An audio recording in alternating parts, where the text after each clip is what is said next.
Good morning, good day, and good evening to you, wherever it is that you might find yourself at this beautiful moment in time. Welcome to the Wednesday Wanderer, the show where we unravel the beauty of adventure and creativity one story at a time. This episode is brought to you by Anchor. We are also brought to you by Michael B. Isbell Media. At Michael B. Isbell Media, we specialize in online branding and massive campaign content creation for any company or brand to help boost your visibility online. Using the power of content writing, photography, podcasting, and videography to reach your community where they already spend their time and attention.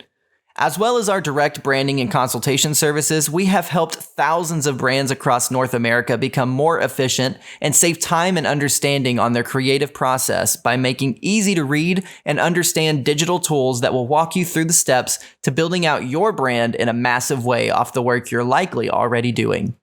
Shop Michael B. Isbell features a broad variety of merch that you can pick up to show your support for any of the shows under MBIM's network, such as The Wednesday Wanderer, M&M's for Breakfast, or any of my own content with creative designs constantly being added in for purchase.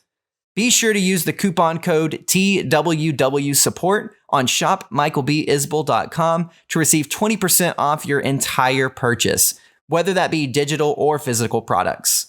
That's TWW Support on shopmichaelbisbell.com. Matt Rasamoto, aka DRPUNCHMAN, is a content creator and director of content development and production out of Southern California, starting his journey in local news and working consistently on his craft for over 20 years, building up a content portfolio as a freelance content creator, building up his brand, and sharing his passions through his creative and analytical outlook on the world. In this episode, Matt and I talk about augmented reality and his work creating content and targeted advertisements within that space. We go into how the cost of living often equivalates to the amount of money made per area, being an owner versus being an employee, and the benefits and drawbacks that come with both of those things. Using your dollars to vote in the market for what you believe in and the companies you want to succeed, and so many other awesome topics. So without further ado, I give you Matt Rasamoto, aka DRPUNCHMAN.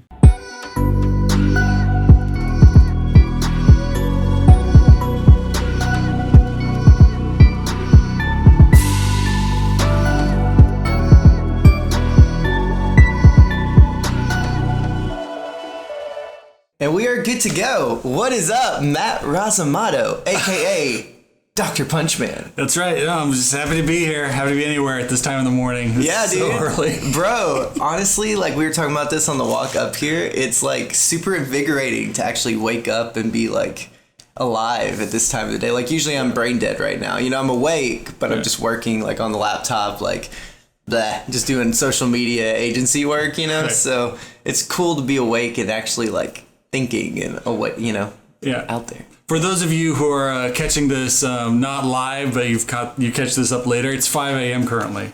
Oh. Yes. Oh, yeah. 5 a.m. Yeah, absolutely. Babe, can you switch back to the Streamlabs? Yeah. Because we want to see our beautiful faces. Yeah, I want to be able to make the entire point of this. Stay in the frame. Is to see the magic here. Just so you guys know, as you're tuning in, we did add the live element to the season for season 2. Mm-hmm. So basically what that means is you can go on the chat for Facebook, YouTube, Twitch, or Mixer, and we'll be able to see what you have to say and interact with you. So if anybody is awake at this time of the day, go ahead and hit us up and we'll be able to see what you have to say. But otherwise, Matt, in your own words, what do you have going on right now? Oh man, I know you got a lot. But, it's a ton of different types of contract work, some development work, some marketing strategy work.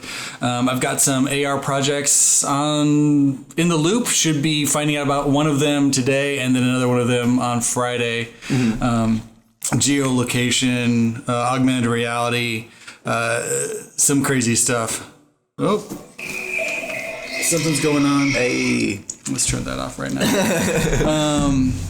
But yeah, so there's a lot of stuff going on right now. So I'm kind of excited to see what you never know what's gonna churn out. Mm-hmm. But yeah, I mean it's good to be doing augmented reality work. That's always feels good. It's good to be doing video. I'm shooting a video tomorrow and then another one on Friday for in Pasadena for a company. So that's and how does that work? Like for augmented reality, like what goes into that? You know, for augmented reality, I mean, one of these projects is going to be probably just run through Unity using Euphoria, and Unity's already got.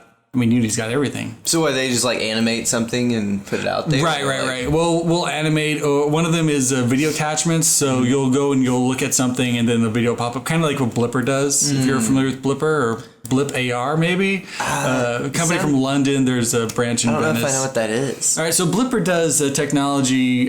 You've probably seen it if you've ever like taken a picture of like a Coke can and then seen advertisement pop up. That's what Blipper does. Oh, so it's like image recognition kind of stuff. Right.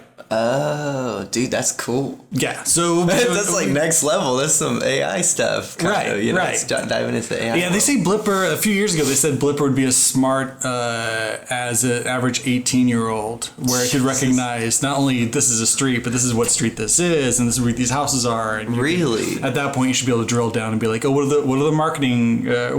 How much do these houses cost, or how's the market in this real estate thing, or I want to buy a can of Coke. Where can I go, or that kind of thing? Yeah, I think that's really cool though. Like people hate on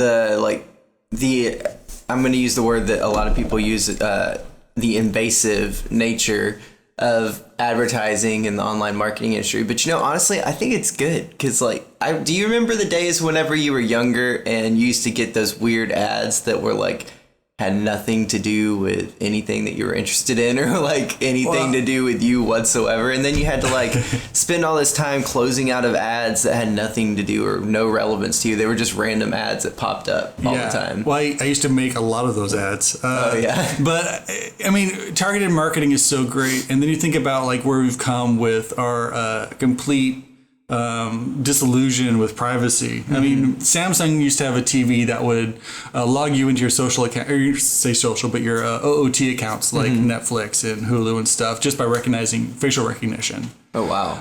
And then people are like, "Oh, I don't want to be watched by my TV," and so the TV didn't sell that well. I'm like, I posit that if we did that now, just like 3-5 years later, people would be like, "Oh yeah, why not? Why wouldn't it do that? My phone recognizes who I am." Like, you think they're not selling that data? Yeah, you're wrong. You think they're not analyzing your face to see what products to sell you? You're wrong. I mean, have you heard about the new technology that they're coming out with for television? It's with the 5G technology. One of the things they want to do is either like give people a camera attachment or a new TV that has a camera with it, Yeah. But essentially with the 5G technology, they would be able to react to your face. So like essentially, I worked on that project for DirecTV. Yeah, really? Yeah, I worked so it's real. It's happening. Well, I've been reading. That's how I know about the Samsung snap. Yeah, because people are like, "Oh, we don't necessarily." My dad says that LA is like not the real world, or California is not the real world. You've got to go to the Midwest to be in the real world, and he's right when it comes to technology, because we live in this great progressive bubble. Right.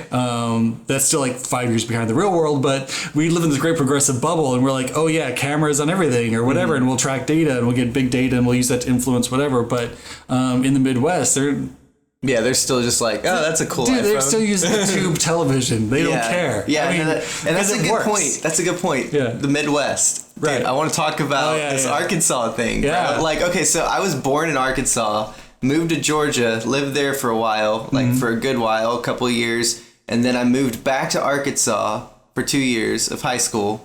Lived in Oklahoma for 2 years of high school. Yeah. And then back to Arkansas for 6 months until I finally came out to California. Dude, what brought you Arkansas so many times? I was Iowa, Arkansas, a bunch of other stuff, and then California in 94.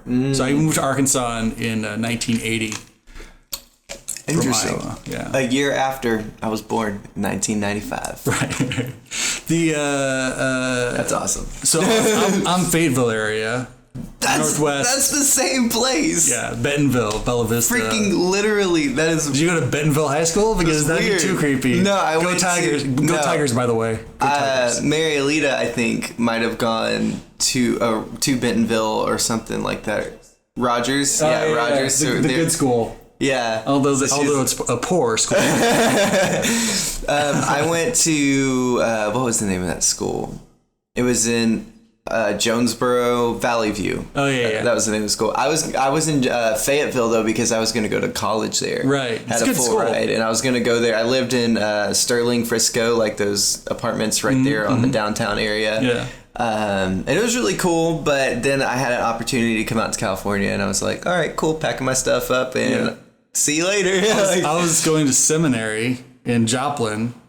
That's where my grandparents are. Right? Dude, we have so many similar places. It's creeping me out. And then someone said, hey, do you want to come out to California for the summer? And that was 94.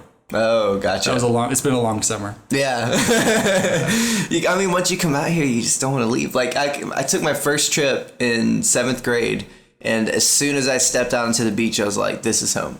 It was like out of all the times I had moved, all the times I had traveled, like as a 7th grader, that was the first time that I legit like felt that you know what I mean? That feeling where you're like, I'm home. This is it. This is the place. But then like you go other places, like this is cool. This is nice. It's not bad. It's not like a negative thing, but it's like, I kind of still want to be somewhere else. You know, you may not know exactly where it is, but it's like, I still want to be somewhere else. And that was always California for me. Oh, was it? Yeah. My wife is always jokes because she's like, anytime we go on a vacation, I always say, why couldn't we could live here, right? We could move here.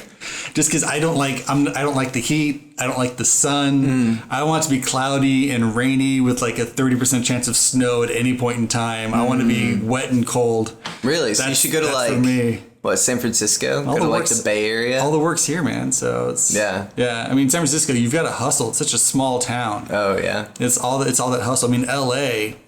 I mean, just do what you do, and someone will eventually pay you for it. I mean, I love it because it's just you get great weather all the time too, and people. Yeah. Okay, so here's the thing: people misinterpret the whole like it's super expensive to live in California thing. Sure, but you also make more generally because the jobs that are out here and the things that people are doing are like you said earlier, progressive. Like it's moving the industry forward, like constantly trying to learn and do more and like introduce new things. So obviously, like the caliber level that people are working with is just at a greater level than if you have a couple 100,000 people. I mean, the inverse is also true, though. I mean, I was in Kansas City visiting my little brother a few years ago, and we were on Zillow because that's what you do when you travel. You look at Zillow. But yes, I was like, I looked at my wife and I'm like, for what we paid for our condo, we could buy this neighborhood. I'm like, what? How does that make sense in any world? Yeah, it's not a good neighborhood. Yeah, but our condo's also not that great. And I'm like, so if you go to Vegas and you're like, oh, this street's affordable. I could just buy all the houses in the street, turn them all into Airbnbs. Why wouldn't I do that? Like, because none of the people care. They're coming to Vegas. They're going to go on the Strip. But. Exactly, and it's all perspective too. Right, because it's like. That land is valuable to someone, you know, like if they live there and that's their everyday, the reason it's so affordable is because they probably make around that much, you know, so like that's probably like an appropriate rate for. If I went home and bought a McMansion in Bentonville, I'd be making like 30,000 a year, maybe 60,000 a year as a director or VP, making 60,000 a year. That's why you get like people come out to California and they're like, oh yeah, I'll be a PM and I'll make 90,000 a year. Yeah. That's 30,000 more a year than I've ever. And I'm like, yeah, but where are you going to live? Exactly. Your wife's going to need to get a job. That's how that works. Yeah. And it's like, oh. That's why I'm really thankful for this whole media thing that I've been building out. Like, the more that it grows, like this whole agency and media thing, like it's getting to a good level. Like if I were to go back, I'm not going to go back. But hypothetically, if I did this thing that I will never do. Yeah, let me just clarify. Ever do. I might move to like Colorado or, you know, like just North California, like maybe like San Bernardino, Ventura, something like that. I'm not going back to the South. Like that's not happening. No hate to the people in the South. I'll visit. I'll come show some love, but like I'm not going to live there. It's not about the politics. It's just laid out there. It's the mosquitoes and humidity. Yeah. It's the bugs and humidity. Yeah. You can keep all that. That's all yours. It's all you, man. Like honestly, I can't. I get anxiety just thinking about like living there again, honestly. Like just thinking about it, I'm just like, oh no. Yeah, we did an exploratory and we were in San Antonio. I'm like, oh, San Antonio's not that bad. I could see us maybe moving to San Antonio. And then we went down to Austin. I'm like, oh no, Austin's no. This is gross. Austin is just, I don't care how good the barbecue is. It's 1,000% humidity and the bugs are as big as my arm. San Antonio's 2 hours away and 1,000% better. I'm like, I'm not. Like the South was cool. I think that it's a very different mindset though, for sure. Like 100% different. Well, they don't have the competition. That's what it is. Yeah, that's true. You compete in LA for everything. You compete so much you don't even notice it. And I think, like when you move to a new city, they say it's like the first year to where everyone thinks awful and you hate everyone and everyone hates you and whatever. It's like, no, it takes about a year to acclimate. I think LA for me took like 3. Oh yeah, trying to get past like everything and like this is what life is now, and it's hard. I mean, my wife and I always say that you get to complain about traffic once, and then you're done. Yeah, you are never allowed to bring it up again. Yeah, it's just a thing. Yeah, you just got to get used to it because everyone else deals with it. Yeah, it's. But what's crazy though is that we don't have to deal with it. We kind of deal with it because we've made that a problem for ourselves. Well, it's because we all live 3 hours in traffic, man. Yeah. That's how it is. Yeah, I mean, if you think about it, if everybody at the same time, which is totally unrealistic because people don't really do, coordinate and do things at the same time. But if everyone at the same time were to coordinate and, figure out, rideshare situations and, public transportation, those kinds of things where they could get there just as fast, but they didn't have to, say, oh, I'm getting there in my car. The whole sense of ownership thing, like that, we've made the problem up for ourselves. That's why the traffic is the way it is, because everybody wants to be the one person in their car by themselves in the middle of the morning. Even though they're in traffic, I'm in my car. If people were to just group, do you know how many of those people are probably going to the exact same place? I mean, that's why I talked to the CTO of LA back when augmented, back when autonomous vehicles were becoming a thing. Yeah, and we were talking about how at that point, of course, it's how do you put DirecTV in these cars and what kind of technology? But his thing was the amount of lives you'd save, or the hospital bills, the wrecks, all that kind of stuff that kind of goes away. And it's hard to say now because. One Tesla crashes into a school bus and we're like, oh, all autonomous vehicles are bad or all electronic cars are bad. And it's like, no, we don't report on all the other accidents that happen. But it's once you start getting rid of the idea of owning a car and subscribing to a car service, I always say that DirecTV, or I guess now AT&T will be one of those places where you go into, you get your phone plan, you get your cable plan, you get your car plan, you get just like you would anything else. And that car just shows up. Your kid gets into it with a bunch of other kids, and it goes to that school. Yeah, that's where I see the future going. Yeah. It may be super long term because of the fact that you have to beat out the ownership mentality, because that is a thing. You grow up your whole life, you're like, oh, I gotta get my car so I can have my freedom, and then you finally get it and you don't want to let it go. And so I'm young enough old enough to remember when leasing a car was is this something people are ever gonna do? Oh, really? Yeah, and you don't think about it. Yeah. Right, that's what I did with my car. I'm glad I sold it and don't have to deal with that anymore. I use a boosted board, so I have an electric skateboard. And although it gets me in a few trouble sometimes, worse, that it could be worse. I enjoy skating and it wakes me up in the morning, but not having that car payment, it was costing me $800 a month to own a car. Oh yeah, because it's the car payment, the insurance, the gas, the maintenance. I mean, they'll figure out a way. It's still going to only cost you $800 a month, but I mean, it won't be your car. You'll just be subscribing to a service and whatever car it is, but you'll also not have to worry about the headache of the maintenance or the all the other stuff. I mean, my car. Check engine light came on the way here, and I'm like, as much though. I mean, even if I could take Uber and do Uber with everything that I ever did driving, and it would literally cost me $200 or $300 a month. I've done the math. Right. So it's it's definitely significantly cheaper not to own the car. Right. Well, it also depends on already even right now. I mean, if I'm going to take a Lyft to LAX from my house, it's just going to be it's $50. But I wouldn't take a Lyft. I would use one of the buses, because you can do a shuttle bus and it's $20. Right. Yeah. I mean, it's super cheap. Just go to pro tip. Just take your rideshare to any hotel. Yeah.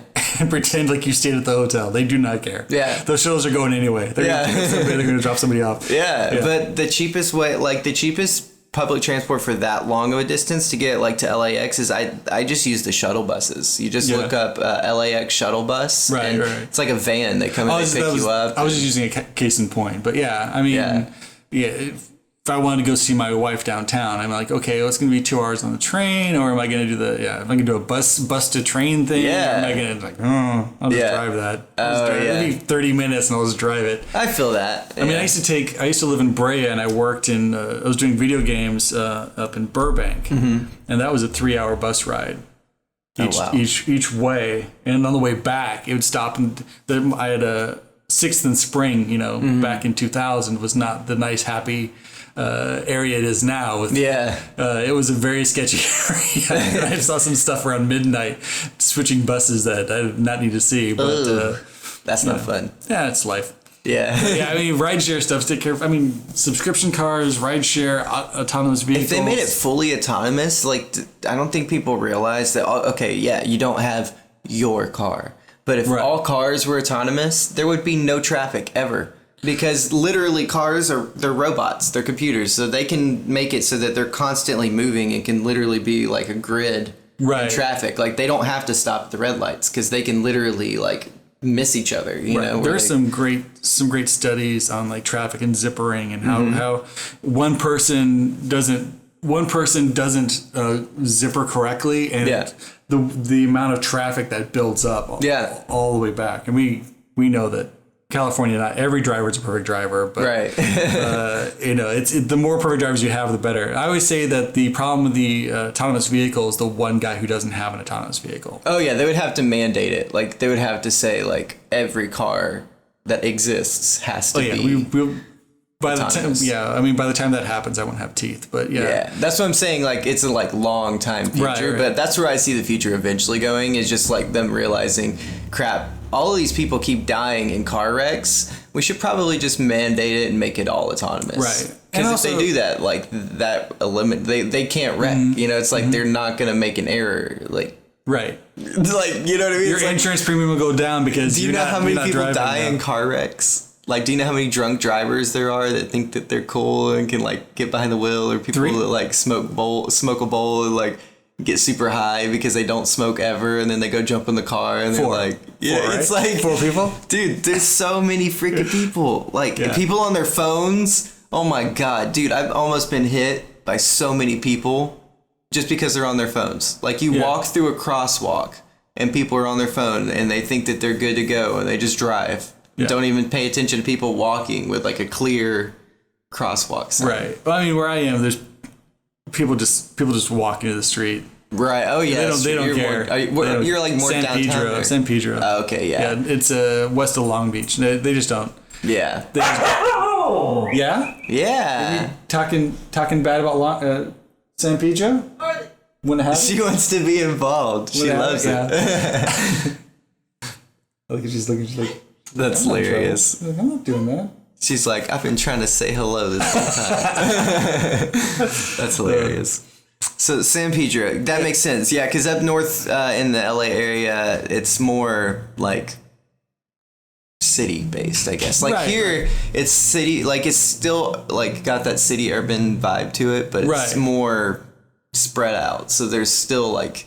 People think they can speed around more and like be more reckless. You get that when you have suburban area where people are like, oh well, I live right here, so I just know how these streets are. Right. I'm just gonna drive it however. And we have the other problem. We have the opposite problem, which is like, oh, I've always lived in San Pedro. I'm just gonna walk across the street. It was like, well, that's 6 lanes of traffic. Not every car is gonna see you. Oh yeah. When we first were about to move down there, we were just kind of driving around the area, and there's like a guy wearing all black who was eating a vanilla ice cream cone, and it was probably like 11 o'clock at night. And the area he was walking, there's like no houses on either side. There's no shops or anything. Yeah. We're going down a hill, and like it's 5 lanes with a median, and I'm like, where is he coming from? Yeah. This guy just literally like walks out of the woods and he's gonna walk into a fenced area. I'm like, he's not gonna cross. If he crosses the street, there's just a fence. There's no. He can't go, and he came from nothing and he's going to nothing. And it's like dark and there's no lights or anything. And I'm like, we literally only reason to not hit this guy is I saw the vanilla of his ice cream cone. Oh my god! And I'm like, was this on Halloween? No, but it was just this little white ball just like floating. I'm like, what is that? I'm like, oh, it's a guy. Yeah, like oh my god. But yeah, the closer you get, and then you get close enough, and you see his face, he's just like.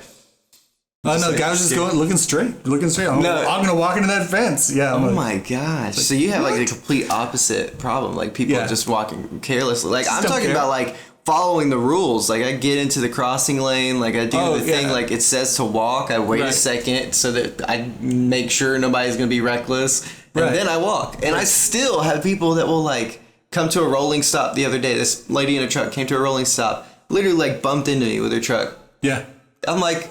What is this? Like, do you not see that I'm crossing the street right now? Like, what is the problem with here, man? Like, and it's not even like it would be okay if it was my fault, you know, where it's like, oh, you're just running across the street. Yeah, it's like it's a red, like it's like 5, 4, 3, and I'm like, oh, I can make it, and I try to run across or something. Like that's a whole other different situation. Yeah. But whenever it's literally a white walking cross sign, guy, so it's literally been like what 5 seconds. Mm-hmm. That's how long that thing lasts. Yeah. So like within 5 seconds of it turning on, it still has the crosswalk guy. Right. You pull out, like, come on, man. Like she's on her phone, man. She was.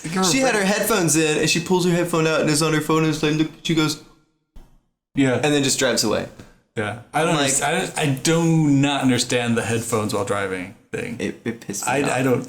I'm still a little bit livid about it. I also don't understand people who still have Bluetooth earpieces. Oh yeah, I don't get that business guy. Yeah, I mean, or the people who have like their full like going down the side of the street, but they have their full like luggage, like they're going to the airport, but you're like, where did you come from? Where you have like, I'm like, I don't know. Like, I guess like I can kind of justify it, but the justification goes away because like Alexa and Google Home exists. Right. So like, and your phone has speakerphone.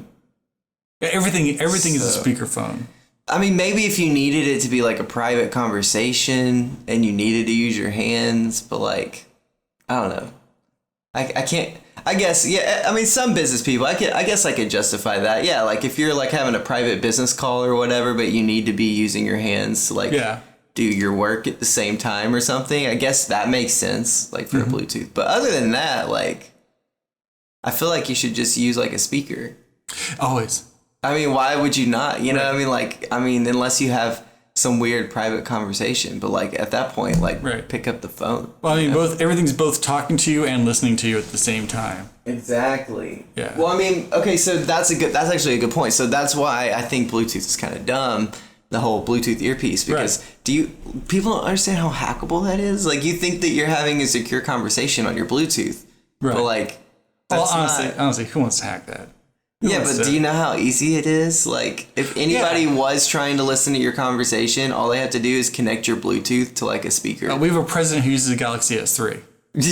I mean, seriously. God, that's, oh, man, the Twitter days. The Twitter days. Yeah, Twitter days. Do you think that the president has made Twitter more popular, or do you think that... I think it's both. Well, I mean, if you own a company that produces a lot of bots, then I mean, it is bot heaven right now. I mean, I look at like my followers, I think I'm 12% bots. How do you know that?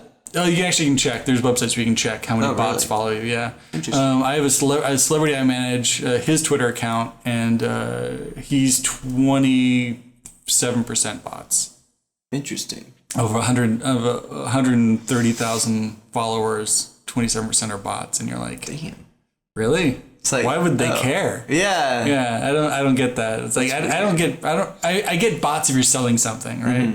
Or if you are like let's say Walmart and you've got an automated service and you need to respond customer service need to respond faster than a human could. Yeah. A bot can trigger that conversation, right? Yeah. One word sucks, and then Right. 8 bots contact me like, oh, I'm sorry you had a problem. Yeah. Which I think is totally fine. And then eventually, if I engage with the bot, then a human kicks in. But I think, but the rest of it were bots. Like I'm not going to say I'm not political, but I'm not that political anymore. I just tend to like heart something and then move on. Right. But, I'll still get like the occasional bot that's like stupid libtard. And I'm like, well, technically no, but I get where you're coming. But I'm like, and I look at them, I'm like, oh, you're not even a person. Yeah. Why would you care what my opinion is on my cat? I'm like, it's just like this random, aggravated, like. And I should say, LinkedIn's the same way. I see so much political aggravation on LinkedIn, and I'm like, why would anybody here like scream insults at somebody for posting a video about like how but you know what's we should creepy? recycle? And I'm like, what's crazy is that a lot of that is real people. oh yeah, real people Because they who are, go online and they become a different person because it's like, oh, well, I'm behind a keyboard now. and they've got an army of bots that will support them. Yeah. I mean, there's an army of bots that will support any agenda or idea you could imagine under the sun. Flat Earther, no problem. You're like, whatever it is, no problem. We've got Flat Earther. there's some company that spends money on having bots that will support that idea. It's like I watched a 20-minute video on YouTube the other day, like explaining the whole mindset and background and like story of the Flat Earthers. And I was laughing my ass off the whole time.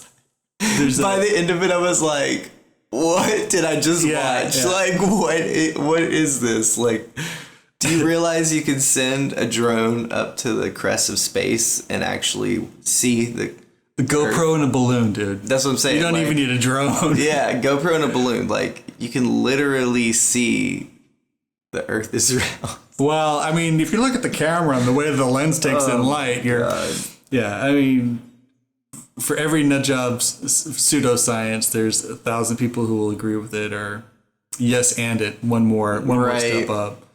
Honestly, I've never met anyone in person that has admitted to believing in the whole flat Earth thing. Right. But I'm really curious if I know anybody that believes that. You probably do. You probably know somebody who's gonna like. Yeah, they say that like there's a good percentage of them out there. So it's like, I wonder if I know somebody that genuinely believes the Earth is flat. Yeah, I know plenty of people who still say that global warming's a myth. Oh wow! And I'm like, it's 2018. It's still a myth. I'm like, it's cool. Like, bro, come on. Like, I think didn't they recently do something like pass something where they basically like admitted on like a national or like international level? Yeah, there was during the Paris Accords where they're like, no, seriously, we're past the point where we can fix this. Mm-hmm. So how are we going to live with it now? So it was like. It's no longer a question of does it exist. It's a question of what are we going to do to deal with it or make it better. Like, we're kind of at that point where it's like,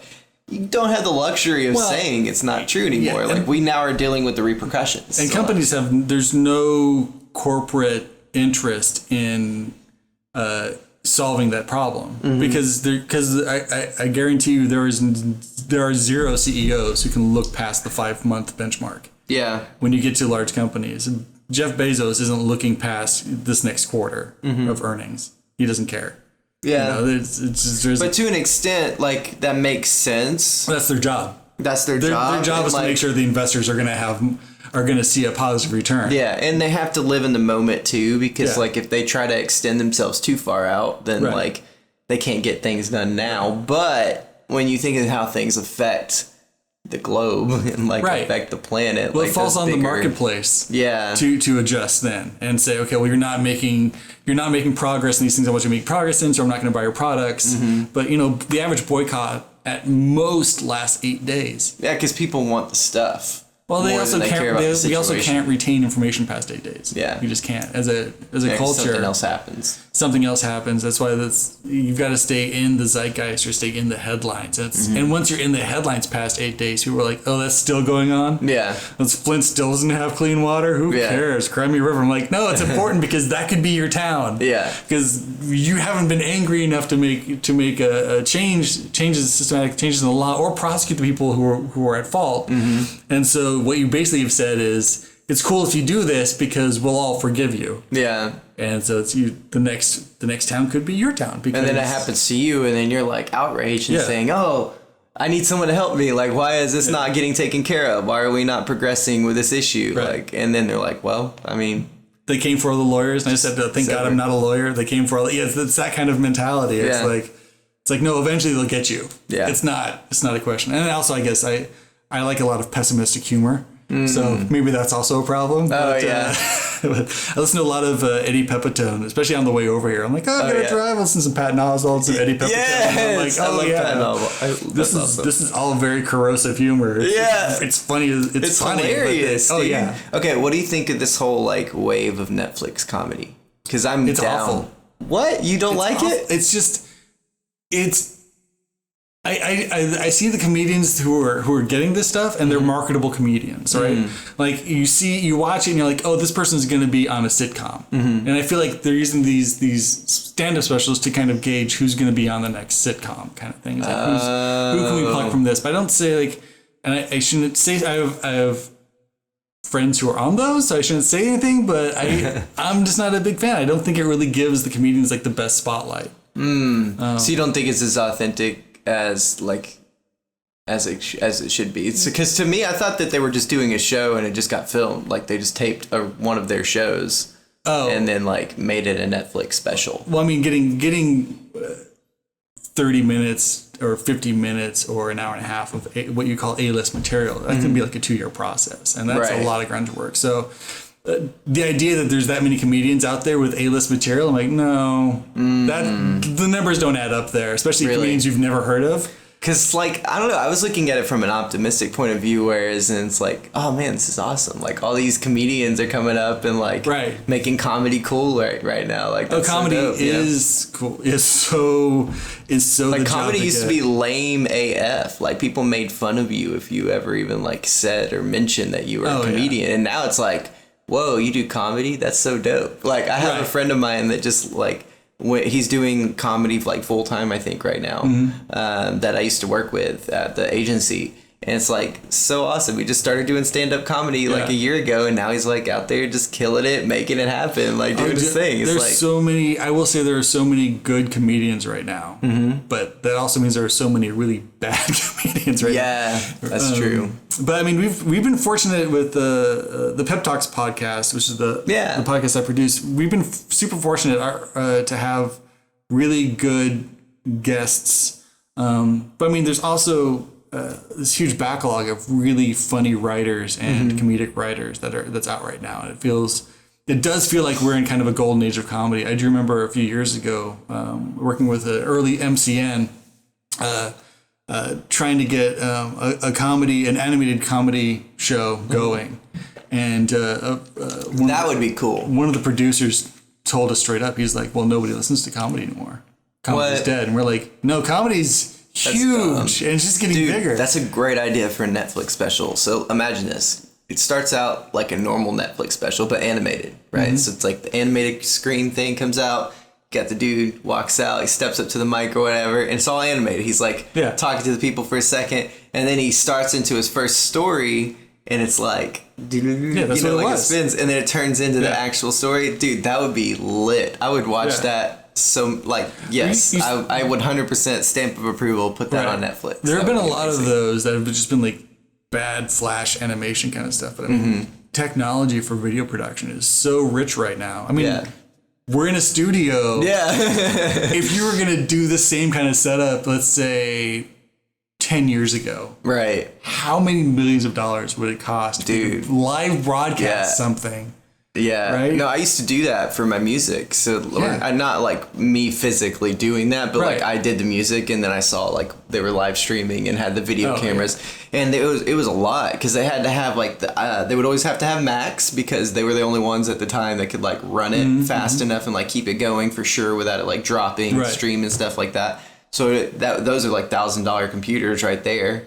$1,000 or whatever, You know, no, but like super expensive. The bills just like those zeros keep adding up. And at the time, like a $1,200 computer is like Yeah. expensive as fuck. Like yeah. What do back then, like that's a lot of money. You know, Right. like I mean that feels weird to say as a 22-year-old, but like as a kid, things were definitely like when I was a kid, that things were definitely a lot cheaper. Even in just that small gap, like things were a lot more affordable whenever I was a little kid. Oh, I don't know. My first computer was just shy of $7,000. Oh wow. So that was like a Pentium 386 Pentium 2, maybe it's a Pentium 2, maybe a Pentium 1.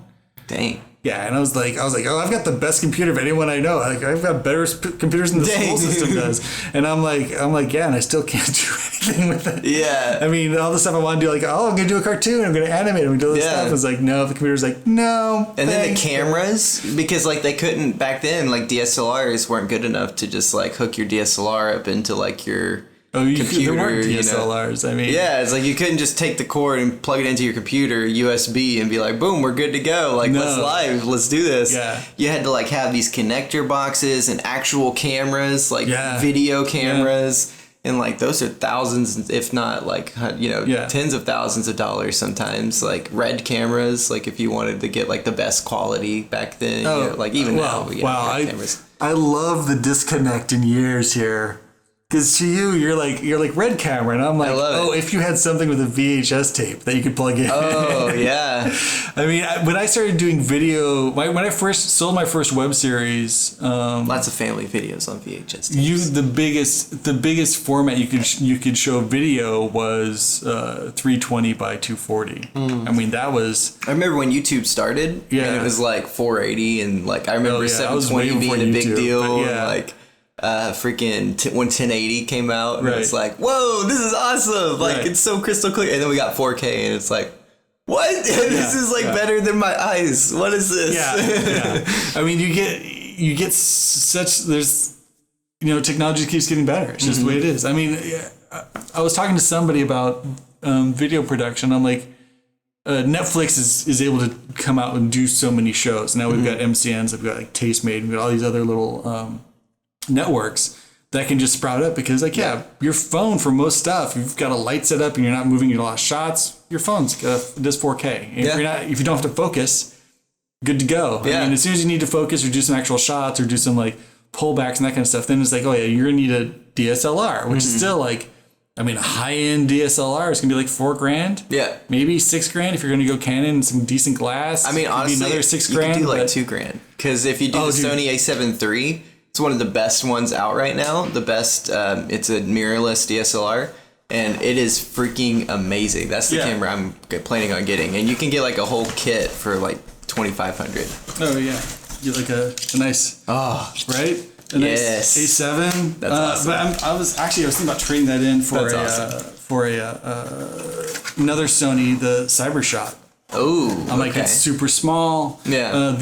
They used to, on the specs, they used to say you could shoot up to 10,000 frames a second for video, which is super slow. And I'm like, at that point, you're competing with the Phantom for like, $2,000. Yeah. Why would I not do that? 'Cause now I can do slow-mo shots, I can do up close, and I've got other glass for my A7 if I want to do some like close-up shots or macro, whatever. But I'm like, well, that's good. Yeah. Why not do that? But I have a Nikon camera that I got from a friend. Yeah. Like they moved and they gave me the Nikon camera, and I was like, oh, dude, this is awesome. Thank you so Nikons much. Shout out Jason, Sarah, you guys are awesome.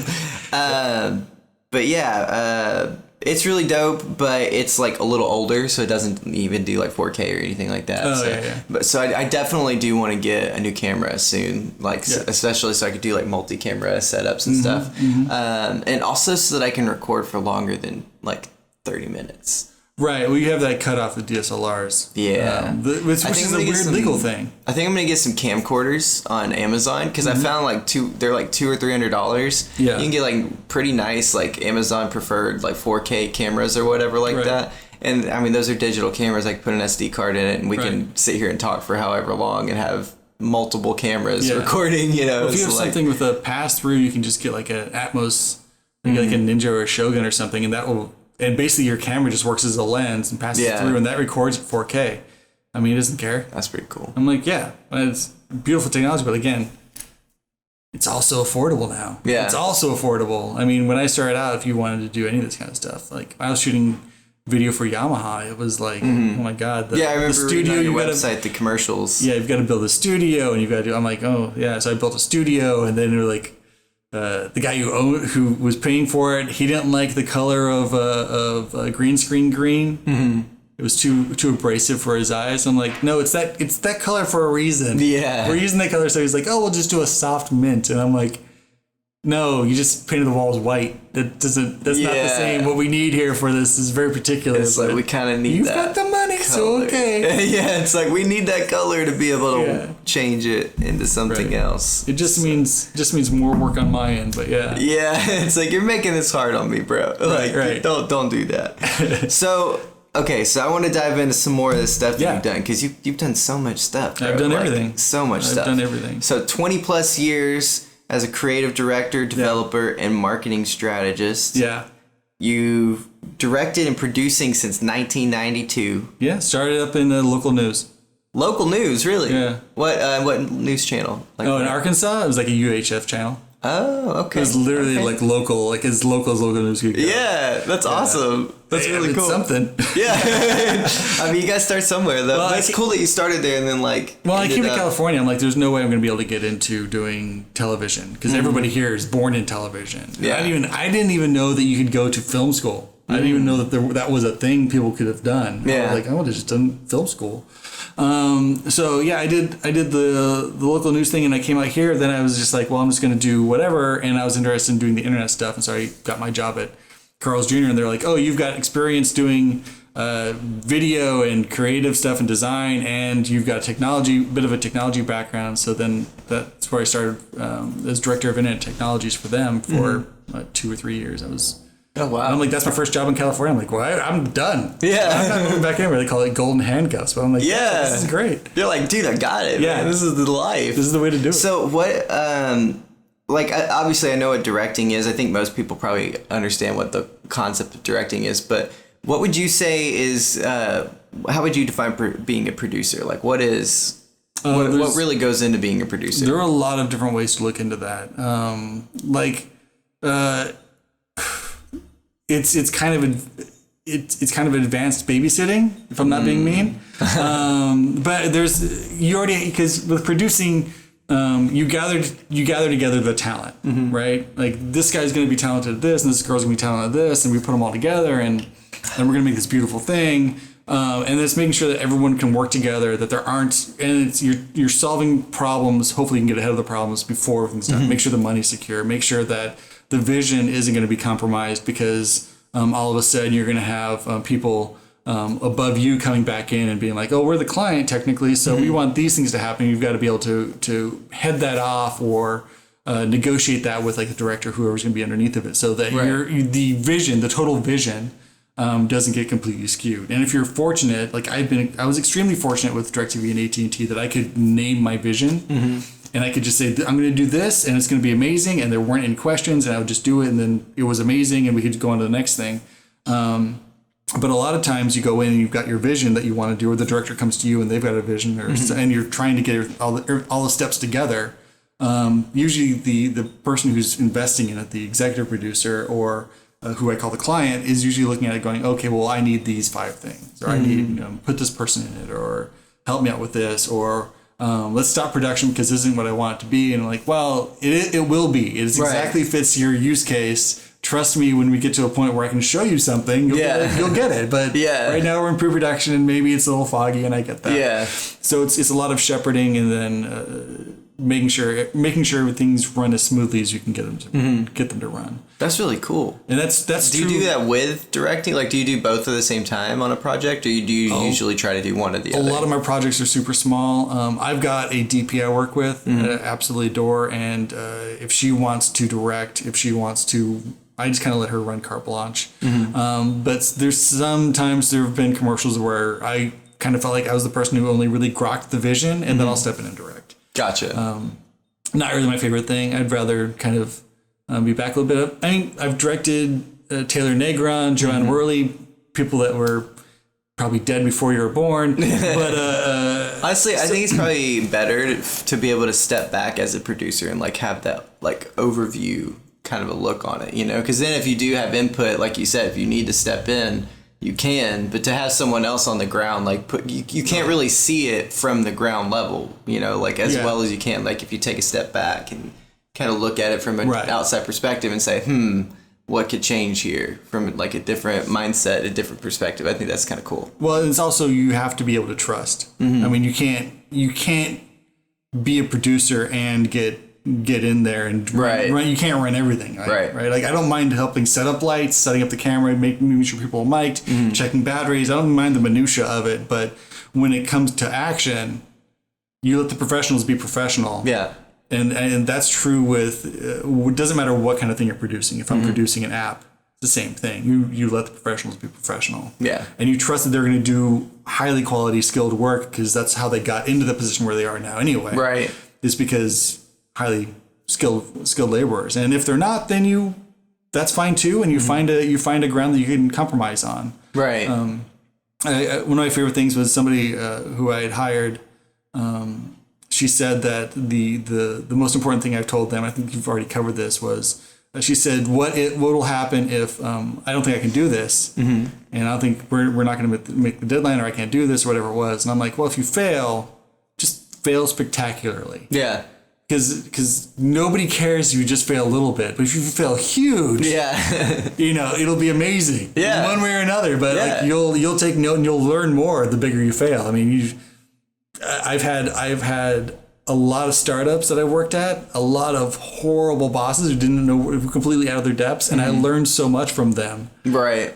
Because as people make mistakes and have to adjust, you learn a lot from that pivot, and that's how you get it. And I think, and you learn how to read people too. Like when you see people pivot like that so many times, you learn like the instinct of like, okay, this is gonna happen, and they're gonna do this. Right. You're able to like kind of see the line. This is how we're going to work. Yeah. Right? But for me, the only thing that terrifies me is a zealot. Somebody who is concrete in their thinking and will never change.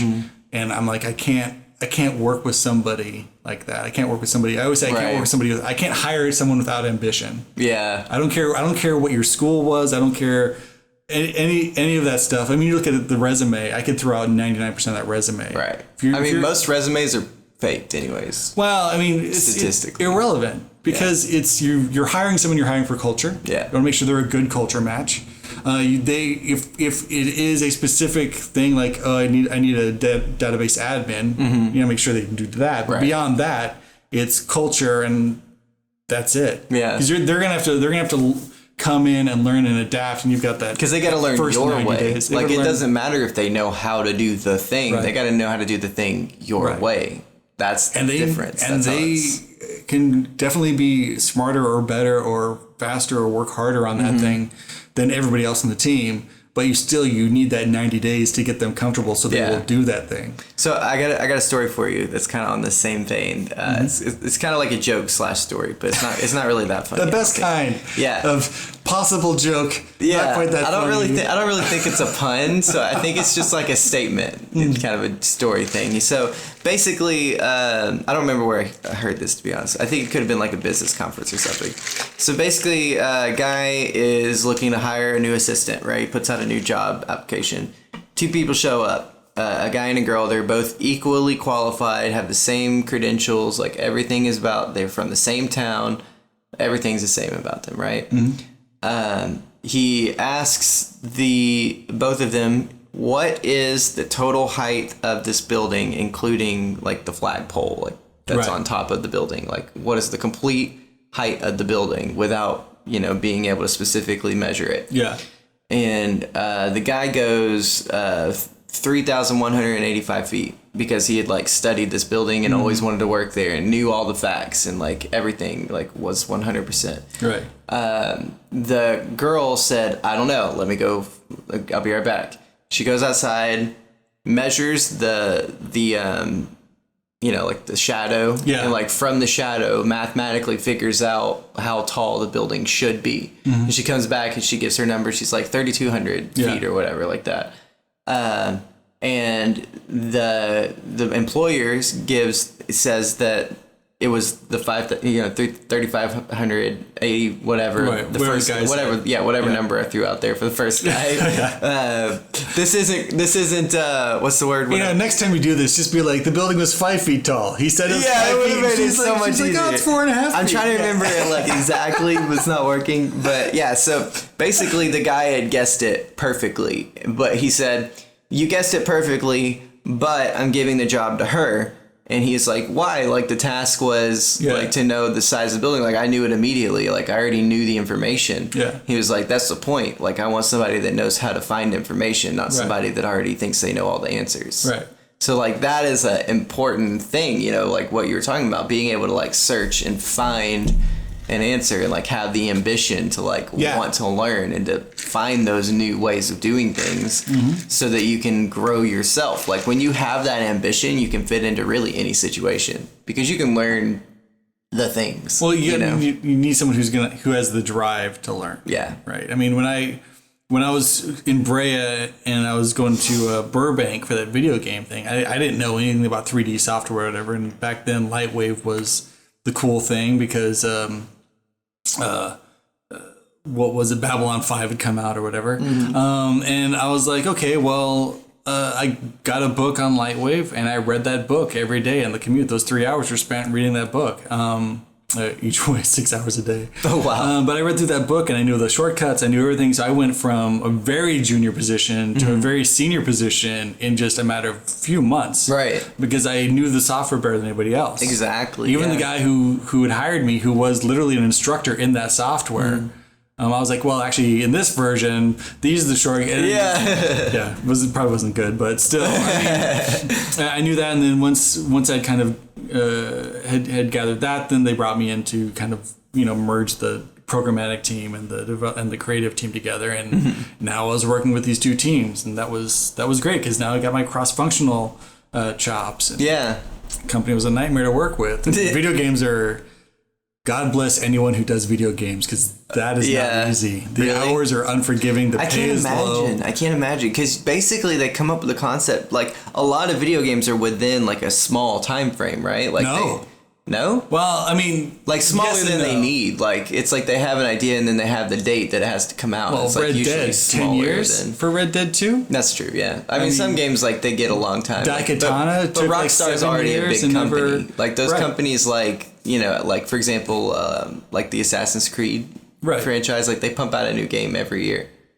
Right, it's like, that's well, they've kind of already have the system built out. I mean, thank God nobody's really, except for Red Dead for some reason, but nobody ever really looks into rebuilding the engine for every game. It's so many very good engines. Unreal is amazing. Yeah. Why wouldn't you just use that platform? I mean, sure, build some custom code or whatever, build your own widgets, but and then white label those and sell those to the public as plugins, make your money both ways. But they're so good. I mean, listen, when I started doing 3D work for animation, we would animate scenes and we use proxy models and all that stuff, and then everyone goes home because for the next 4 days the server's churning out the first shot and there's nothing for anyone. You can't change it. Now we just render it live. Render it live. You never would have thought that would have been possible in my lifetime, that we could live render. What does that mean, like in the world of animation?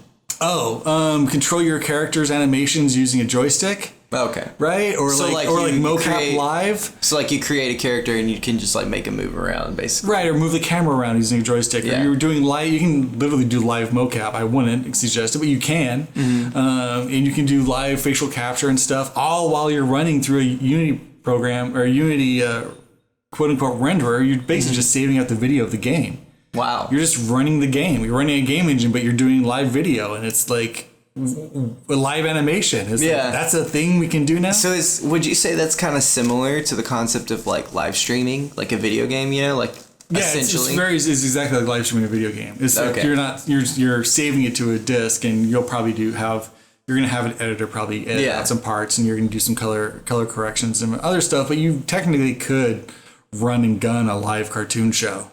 Oh wow! I mean, I wouldn't suggest it, but it's doable. That's interesting. Doable. I mean, there was live Simpsons. We had live Simpsons. I think it was just using Adobe Animate. Yeah. I mean, wait, really? You remember that? Was live? Yeah, we had a live. It was like the last 2 minutes, and it was Homer, and so I think someone was just running had the actor or the voice actor, and they're using I think a webcam and just doing Adobe Animate. Really? And I'm like, I don't remember that. It wasn't good.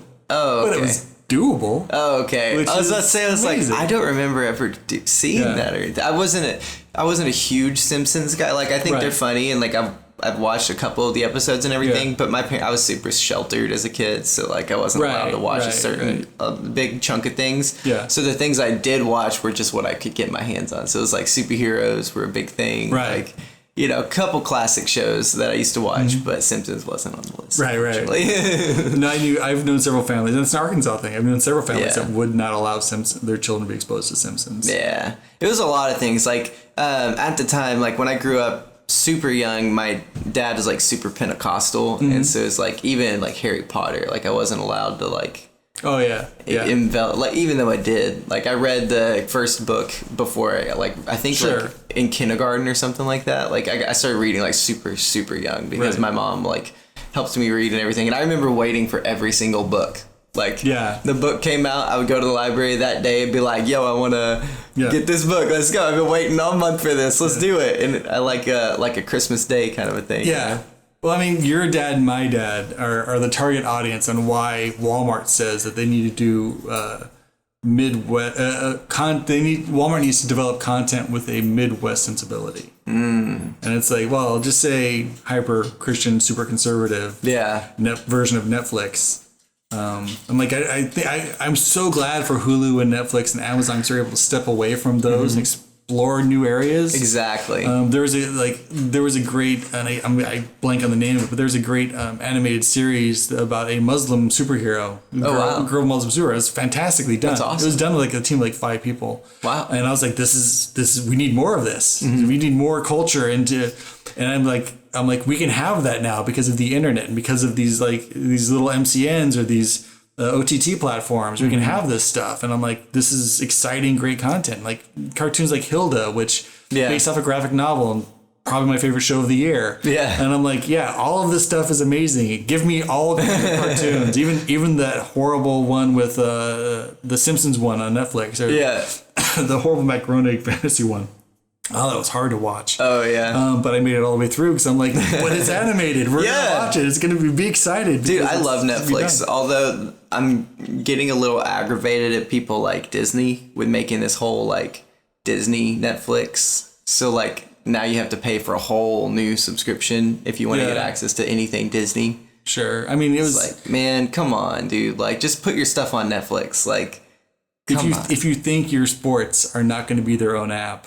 I mean, it was years ago where luckily I don't watch sports, so I don't care. I'm not paying for that shit. But baseball was talking about pulling out from all television and just doing online, and it'd be $50 a month subscription. Yeah, like $50 a month. It's like I think that people are starting to get cocky, like not creators, but the companies, that run the content itself. I think they're starting to get too cocky because I don't think the people are going to end up paying it overall. Like, I think some people will because they absolutely sports fans will pay have to have it. But I think there's a good chunk of people that only watch it because it's there. It's an option. And it's the best option out of the other things that are their options. And I think if you were to take it away, they would just look at their other options that they're already paying for and be like, I'll just do it. As soon as stadiums start losing money because no one can watch their team. Mm-hmm. I mean, that's when the pricing models will come down. But until then, they're going to make them as high as they can. I mean, it's just the way it is. I mean, but if you think about like what we can ingest, and could you imagine watching Sabrina, the one that just came out? Dude, it's so good. Could you imagine seeing that like 10 years ago? Nah. Right? No. Nobody would hold that. Where would it be on television? Yeah. And it was excellent. Dude, it was so good. It was a little bit like edgy because of the fact that like what you were saying, it wouldn't have been on television. Edgy from the perspective of I was going through the guise of comparing it to the old Sabrina the Teenage Witch because I loved that show. Yeah. Which my one thing, if you guys are listening to this, probably not, but if you ever hear this, my one thing that I really was hoping for that never happened is you never heard Salem talk. That was my favorite part. There were a few times back when he talks like twice. But it's not the cat, it's as the goblin. Yeah, no, so I saw that, but I'm talking about like the cat. Like I want the cat to talk, man. Like they hear him talking. They respond to him all the time, but like they didn't give the cat a voice. But in Sabrina the Teenage Witch, that was my favorite part. Like Salem was freaking hilarious, man. Like I wanted Salem to talk. Salem, and then there was that crow. That lady was talking to her familiar, but I can get it. I mean, I was just so happy to have something that was. They didn't hold back at all, like with the satanic imagery and stuff. Like that was the whole show. I was just like, the entire Satan be praised, or like, oh yeah, Satan bless you, or whatever. And someone sneezes, I'm like, oh, that's a little heavy-handed. They did it like the whole thing, like it was literally like the opposite, like whole thing. It was like a everything world that people stuck to. But you see, here's the thing: it made me kind of think, because it was like, all the things they do in Christianity, like growing up in that world and everything, is like they literally did every one of the things but flipped. Yeah. And it was just like, it blew my brain. I was like, whoa, this is weird. This is trippy, because this is like, it made me think about other religions in the world, like how they grow up. And and they hear all of like the weird. Yeah, it's like that's their life. They have like their God bless you. Like you sneeze, God bless you. They have their thing that they say, you know, it's like oh, that's cool to think about. Like, yeah, I always think about other cultures. The first thing I always think about is, what do they have for breakfast? Oh, wow. Right? Like, in India, what do they have for breakfast? In Japan, it's like sandwiches, like, or like a bowl. It's just fruit or something. It's not like a big deal. For us, it's like, oh no, breakfast is a thing. Right. You have so many options for breakfast, and these foods are delegated to breakfast. Yeah. And I'm wondering, is America the only country that does like breakfast as an institution? Probably. Yeah. Because most of the things that are breakfast foods are pretty unhealthy. So like greasy, like, and not that they're bad. I eat them too. I love them. But like greasy, bad and fried. Right. Yeah, you fry them over the stove. Like, kind of has like a cowboy western, like. Right. Get some eggs, you know. But, I mean, there's nothing cowboy or western about like waffles or like pancakes. I mean, those are the. But those kind of came afterwards. Well, no, pancakes. They're all from Germany, right? A stack of pancakes. They're all from our crazy German heritage. Okay.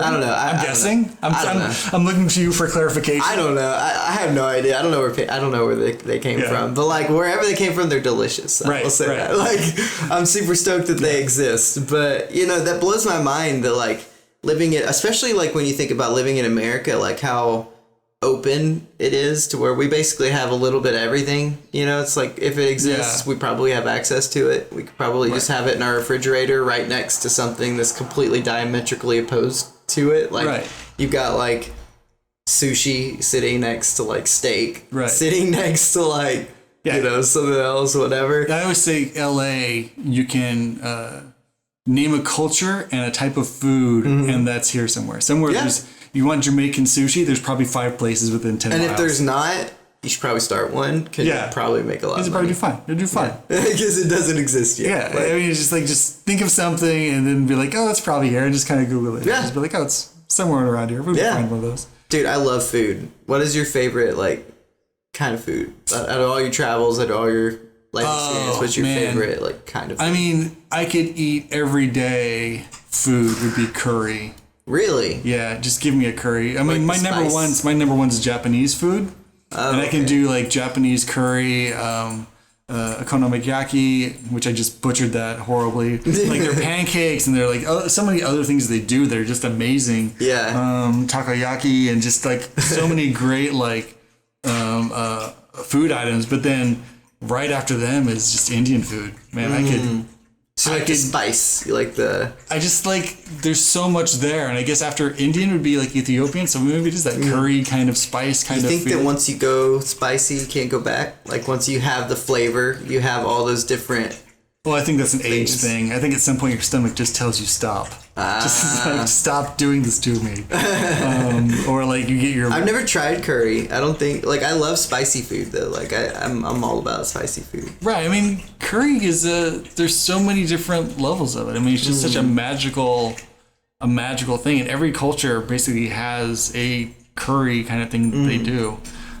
Even if it's not curry, there's still like a curry type element to it. Right. It's spicy for that. Like Southern cooking is spicy for the sake of just being spicy, it seems. Hot sauce. Yeah, hot sauce. I will. I love it. Yeah, you get into, once you get your tolerance to a decent point with hot sauce, it's a whole new world of wonderful. Hot sauce is the best. Yeah. I use this really, really hot, like, it's just like, I think it's white pepper or something like that. It's amazing. I love it. It's so good. There's a great commercial, the guy like who puts hot sauce on a slice of pizza and he eats his, and then the mosquito bites him and he's just looking at it. The guy's all sweaty and the mosquito bites him and flies off and explodes. Oh, snap. Like, that's one of the best commercials ever. That's awesome. Yeah. Dude, it's so good though because it clears out your system and you can put it on pretty much any kind of meat. Oh, dude, I'm with taste bomb. Horseradish, wasabi. I'll eat that until I'm blind with pain because it's so good. It doesn't even hurt me, honestly. Like, I mean, you've gotten past it. Get a little bit of sweat underneath the eyes. Oh no, I drain. My face just drains everything. Oh really? Yeah. It used to. We were in Japan and we went and got curry and I was like, oh, it's Japanese curry. It's not spicy. And he's like, well, what level do you want? I'm like, I'll take an 8. Oh, and my wife was like, no, you don't want an 8. And I looked at the lady, I'm like, is it Japanese spicy or Indian spicy? How spicy does this get? Yeah. And she's like, well, it's a Japanese restaurant, but spicy. And I'm like, but it's not though. It's not like it's culturally, it's a very different thing. Yeah. And my wife's like, just take a 7. So I'm like, all right, I got a 7. And so I'm eating this curry, and my face is just, my eyes are watering and I'm draining. I'm like, it was so good. Yeah. Stop eating that. You're in so much pain. I'm like, it's so good. It's so good. The spice is nice. I love it. It's so wonderful. Okay, so you had 3. Back to work. Do what? Back to work. Back to work, yeah. We had our fun. We talked about food. Now we can. Right. So it was Riddle. I know you're going here. So it was Riddle Productions. Was this company that was doing, they did this kind of like streaming online game show kind of thing. It wasn't necessarily a game show, but it was like a riddle. So you'd watch videos that came out every day, and then you would try to figure out the big riddle at the end of the week, and you'd be putting a drawing. But there were all these mini games that came along with it. So I was in charge of the underlying back end that held the video and the game system, and that was all PHP and MySQL and whatever. And then there was the overlaying top part of it, which was all done in ActionScript, I think 1 at the time. And so I came in and I handled that full thing. They had a PHP thing in process at the time. The guy did a really good job building it, but just couldn't hold the variables or transport them in a way, and it couldn't handle the number of players that we had. So I had to go through and kind of revamp that. And then we had 11 designers and artists and developers on. So I had to rebuild that team and give people positions and like, okay, you're the lead part, you're just a creative, you are this, and so we get these games because one a week. It was crazy timeline because you're building so much stuff, and then on Saturdays I had to release it for Sunday, and it's a crazy thing. So that there wasn't anything online like that. So it was 2 Emmys for innovation, and then 1 for web drama. Oh wow! And was this all around the same project? Same. There were 3 or 4 videos we eventually did, but I think this was all for what we called the Danny Bowles episode. And it was it was a hard thing. I understood that there wasn't much like that going on at the time. It was really kind of cutting edge for what it was. The company itself had some issues, but man, a lot of really good talent went into making those things. Yeah. Really good. We had a really good head writer. The developers that we have, one of them is now a creative director over at an ad agency. A few years later went from really strong, talented guys. I kind of wonder what happened to all of them. You just go back, it's like, oh man, I could totally start a company if I just reached out to those people and be like, yo, what's up, guys? How's it going? I know. I just want to do like a high school reunion kind of thing. Oh yeah. I don't want to work with them ever again. Right. Oh, okay. No, I'm joking. Okay. I love how you go straight face. You're like, I don't want to work with them ever. I can't even do it. I'm smiling too much, but it was a great opportunity, and we really did a lot. I mean, the company, like I said, had its issues, but there wasn't anything else really like that. And I will say, I get a little angry because we had done this, we'd gone through all this process, and then AOL was like, oh, we've we just shot a video with so-and-so in it. We put that online. Is that streaming content? Is that the same kind of thing? We're like, technically it doesn't match any of the prerequisites for this thing. And the Emmys were like, yeah, you win. And we're like, wait, the AOL won with that thing they just shot last week? Yeah. I mean, they weren't even like were they even registered in this entire thing? Like, I don't remember them even coming in and being part of we were one of 3 companies. Right. And then at the end of it, like, AOL came in and won. After one video, they just pushed it online. Like, oh, we're gonna do a series, and they never did the series. And then there were like 2 other companies came in, like NBC's like, oh, we've got one, and I'm like, who are you people? Yeah, we've been working on this thing for years, and you guys do one video and push it on. Wow, that's how it works. So with those bigger companies, they like. That's how it works with award shows, though. I mean, award shows are just kind of like. Yeah, I mean, not to poo-poo the Emmys. Mm-hmm. They do a lot of help for a lot of good people, but. I mean, award shows, typically you're paying so much money to get a chance to win an award, and then who do you know who's on the board of the thing?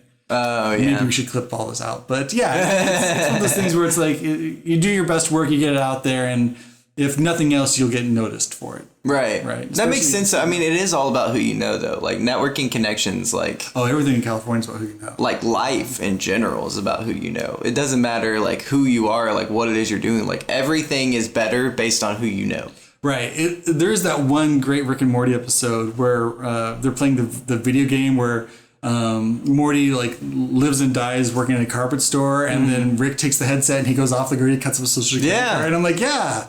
I mean, at the end of it, who had the richer life? Yeah. But I mean, during it, I mean, maybe it's nice to have a car payment. Yeah, I mean, at the end of the day, it's all perspective. You know, it's like whatever makes you feel fulfilled and makes you feel satisfied at the end of the day, that's the right way to go. Like whatever gives you that feeling of like gratitude and like that you're doing something good for the world. Right. And I felt like with the Stranger Adventures thing through Riddle, I felt like we did something that nobody else was doing. Mm-hmm. And you got that great feeling when you're the first to do something. Yeah. Or when you do it really well. You've got that great feeling of accomplishment. And that kind of the problem with being first, though, is then everybody else knows what they have to do to beat. Oh, no, the problem with being first is the second and third person also say they're first. Oh, yeah, that too. That happens all the time. I built the first produced the first VR app for sports. BKB Boxing for Samsung, and it was on 40% of all VR devices at the time. Oh, wow. And then like 3 years later, someone comes out with the boxing app and says, we're the first sports app. And I'm like, no, it's been like 4 years, guys. There's like tons of apps between us. Yeah. You did not do the first app. Congratulations, but read a book. Do some research. Right. It's online. And it's just a marketing thing. Like you say, the first to do, and then you get so specific with the long tail. I could do it again next week and say that I built the first boxing app. Yeah. Or the first, app where you can buy sunglasses online or something. So I guess I was the first. Yeah. And that's just because somebody's going to see that and they're going to be like, oh, this is the first app ever. You think someone would have done it by now. I guess that's credible. Yeah. I guess I won't research or look into this. But exactly. It sounds right. It sounds legit. They've got a researcher signing off on it. Yeah. Like some random dude that they just paid to sign some piece of paper or something. That's still the landscape, I'd say, for like 80% of AR and VR. I saw something today where someone's like, oh, this app is amazing. And I'm like, that's fake. None of that's going to exist. It's all fake. 100% fake. You can tell it's fake. And then you see like 30 people going, oh, how do I buy this? And where's the website? And I'm like, no, don't do that. Yeah. Because it makes us all look bad. It's like, right. Because people look at that and they think that is the standard. Yeah. In the early days of web design. Oh God. Right. You do all of this web design work and you do all this work and you're like, differentiate yourself as a digital designer versus a print designer, very different roles. Still people don't understand, but it's very, you hire a print designer for print, a digital designer for digital, you do not mix them. Yeah. It's a specialty thing. But it used to be that you would see these designers go online and they talked about the design they're doing for websites. And I would just write them and say, stop what you're doing. Just find another job, stop what you're doing. Oh, wow. Because if this guy, because the public doesn't know, right? Yeah. And if this guy's charging $50 for a website that you would have to charge $8,000 for. Right. and someone spends $50, especially in the early days of internet, somebody's going to spend $50 and get that website. And now they don't like it because it's not reaching any customers. It's not doing any of the things they're supposed to do. And then they expect to get $50. Well, from that point out, they're like, oh, well, the internet doesn't work. Yeah. And I've had so many of those conversations, early days of the internet, 1997. Yeah. Talking to people about the internet and trying to be an internet evangelist. And people were like, well, it doesn't work. I had one of my favorite moments was at an Internet World Conference in 97. When I'm at a Vermal meetup. And someone stands up in the back room and is like, how's this going to help me sell my groceries on my farm? And we're like, this is a Vermal discussion. So it won't. He's like, I knew this internet was bullshit. And we're like, wait, what? No, the entire internet's not a fallacy. You can't do this one thing you want to do with this technology in the room you're in. I mean, any one of us can point you to the technology that's going to get groceries to shelves, but this isn't it. We're not going to put it in 97. We're not going to put on our VR headsets and go into the virtual world and buy grapes. Right. We might do it next year. Right. I mean, we'll surely do it now. That'd actually be really cool. We'll use some form of AR or some form of geo targeting to get it out. But so you build a lot of apps? I don't tend to build apps. Just more the for concept, sale. like the design. I'll do a lot of prototyping. I'll do a lot, especially now for clients. Now I don't even get into the development side. I'll just do a really damn good desigin schema, and then I'll call out the elements that are needed. Like, oh, you're gonna need this plugin for this. You'll need this. These are the developers you'll need for the back end, so you'll need for the front end, and then I'll just write out the business plan and be like, here's the business plan for this app. That's going to cost this much. And I always say, if you want to do it in-house, it's going to cost you $10,000 to $12,000, but you're going to have to hire the team. Yeah. But if you want to do it out of the house, you're looking at spending, $120,000 to $200,000. Right. I built an app myself, but I'm at that point where I've done all the business planning, all the design work. I've drawn out exactly what the app should look like, functions, how everything should work. I just don't have the development side of it to be able to actually make it reality. Right. So I need to figure that out. I'm trying to find out what to do with that. Call out to Shaper. Is that how we're pronouncing it? Yeah, Shaper. Right. Yeah. The thing that we got introduced through. I've met so many developers and so many great artists, and it's all right now. I'm at the point I've kind of gone through everybody, and so it's now real estate developers, and I'm like, I don't have a lot to connect with real estate guy. They always say innovation, and I'm like, it's real estate. I it's the level, but we're actually had a really interesting. I had one realtor on the show so far, and it was really interesting. We had a really cool talk because basically what he's doing is up in northeast LA, the whole gentrification thing. He's trying to make the neighborhood nicer and stuff, but instead of buying the homes from people, kicking them out and then renovating it and charging the prices way up, he's renovating their houses and making it better so that the value of their property actually goes up. So they actually retain the value of their property and live in the nicer home. So it's like that show on Netflix, where they come in and they give them the makeover, and then it's do you want to sell it or do you want to keep it? That whole thing. Definitely a better way to do it. I wonder if he makes money on the back end off the sale. Or if he has another property that he's just trying to raise the value of everybody else, so his property skyrockets. I mean, we have a lot of properties now. That's an interesting. I didn't even think of that. You'd buy a house across the street for super cheap, and then you raise the property value of all everybody the other else, ones, and then yours is super high. You take that super cheap house and you turn it into a McMansion, and now yours is worth a ton of money because the entire neighborhood just went up. Yeah, that's actually genius. I mean, if you're going to invest model, I'm not gonna lie. 6 other houses and you're going to put $10,000 in each, and now you're expecting to flip your house for double. I mean, that's not bad. It's a good way to do it. That's not bad at all. My brain's write that down for later. I'm just gonna put that in it. Just gonna put that in the back of the mind there for a second. So I'm curious. You did the AT&T Time Warner cable merger, or you? I was a small part of that. I mean, okay. I had built so I was working at D-Lab and DirecTV. D-Lab is the Digital Innovation Lab, which was an amazing experience. Carl Smith is one of the greatest people I've ever worked for, who set that up, and he's probably the only time I've actually worked for someone I would come close to in a positive way, say he's a visionary. Oh yeah. But he was excellent, and then Tony Goncalves, who who kind of headed that as well, is super smart, great guy. And then I was there and I was building prototypes. I'm building prototypes, but I mean, if we did it as a video, I think it would market better. And so I started doing videos, and then I kind of built a video team. We started doing AR and VR and 360 video demonstrations, and then we started doing like experiential stuff. And I had built this lab inside a lab. And when AT&T did the merger, my little video lab was the only part of DirecTV that was actually looked at becoming part of the Foundry system. Oh wow! So that would have been huge. That's when I just retire after that, because I'm like, I won't get any better than this. Yeah.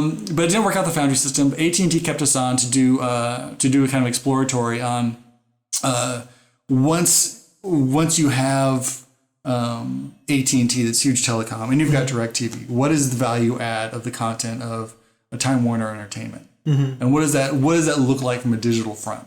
And so my team, we looked into that as like, we're going to have access to content. And as a futurist, I look at like, what other products could we bring into this? Who should we invest in?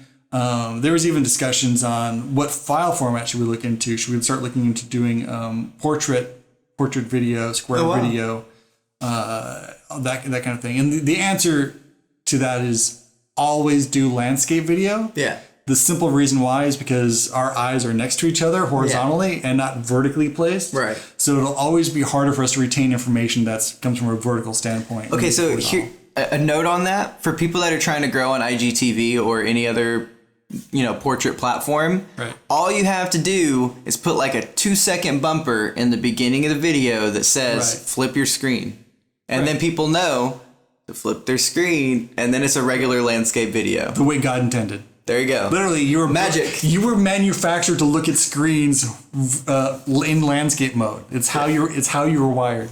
I mean, it works because it's such a small device, but if you had a TV that you had to look at, if you had your 60-inch TV turned 90 degrees in your wall, it'd be exhausting. It'd be weird, yeah.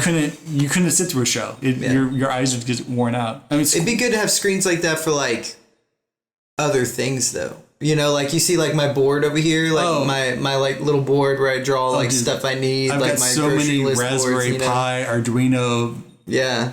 Like that would be cool, like a screen, like it looks like a TV, but in reality it's just like the news and like like the weather and like my to-do list, my groceries. Google Raspberry Pi magic mirror kind of thing, where you have a mirror that detects when you're close and just says, here's your commute and here's your calendar. Yeah, like that would be dope. You know, it's like, here's what you got going on today. You have this podcast and like with this person, whatever. Totally doable. Like, that would be so cool. Yeah. Like, and just throughout the house, like a little bit of programming, get in there. I wanted to build one into my shower because I figured that would be cool. When the water's running, that would turn the thing on, because you just have two little diodes that they connect, because the water connects them, and now your screen's powered, and it would just boot up and jump online and give you all of your information for the day. Like, here's what you've got today, and here's that'd be. And then you can use your voice to search, so it's like you can, it's like the Google. Not in the shower so well, but and also, I wish to say Amazon Voice has got a pretty good API. I've built a few things in that.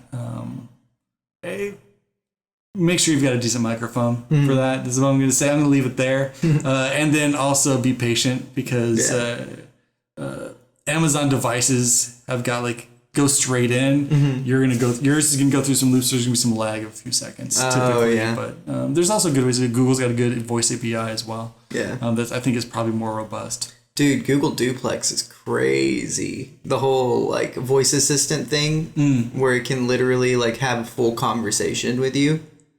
Dude, their sound blaster sound cards used to have a thing that would conversate with you. Really? Yeah. We're awesome. Checking it, making sure nothing's broken. Yeah, no, I just stopped for a second, so I'm just starting the video part of it back up. Yeah, SoundCloud used to have this thing called Parrot, and also had the early version of Dr. Watson. I think it came on platforms. Yeah, where you could have, the idea was that you would have a therapy session with your computer. So instead of paying for a therapist, and it would run through and do simple, not necessarily anything we would equate to AI, but it would do simple interactions with you. Right. You've said these things, so we will block out these nouns and we'll ask you about these nouns later on, kind of thing, which is interesting and fun. And I built a couple bots.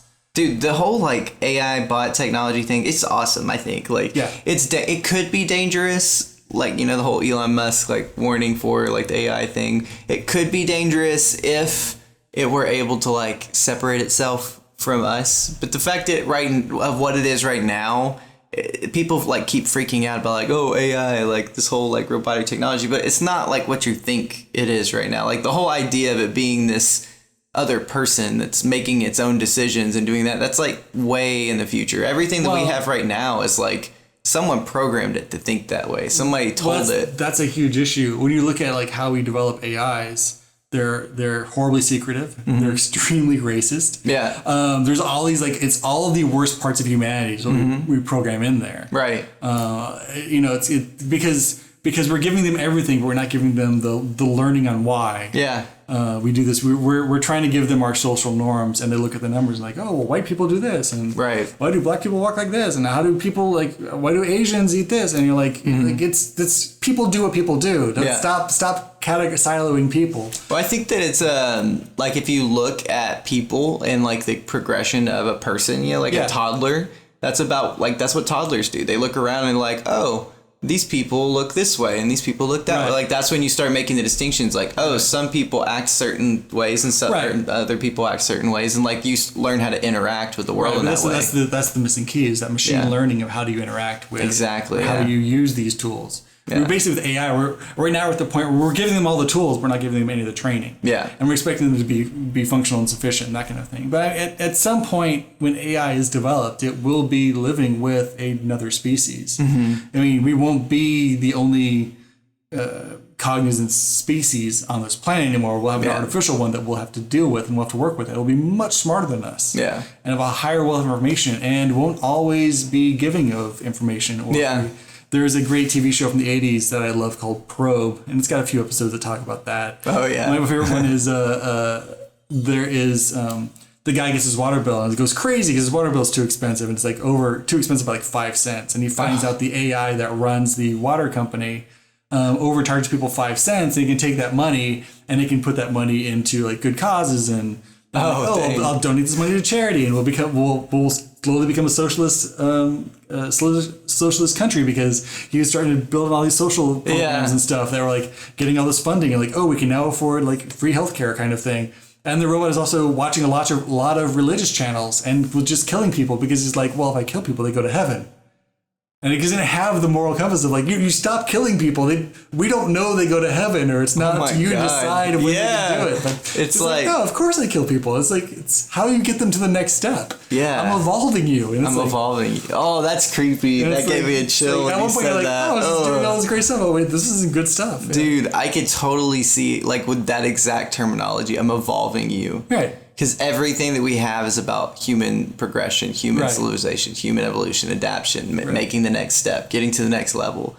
Like, that's creepy. Mother Teresa forcing people to sleep on concrete so they would feel miserable and they'd look for God harder. Mm-hmm. I mean, yeah, we've all got reasons why we do things and reasons why, and we all want to help each other, but the techniques we use to get there aren't necessarily the best. Do you think that we'll have to install some kind of like integration with our bodies in order to be able to truly like interact with that stuff and to keep it from hurting us?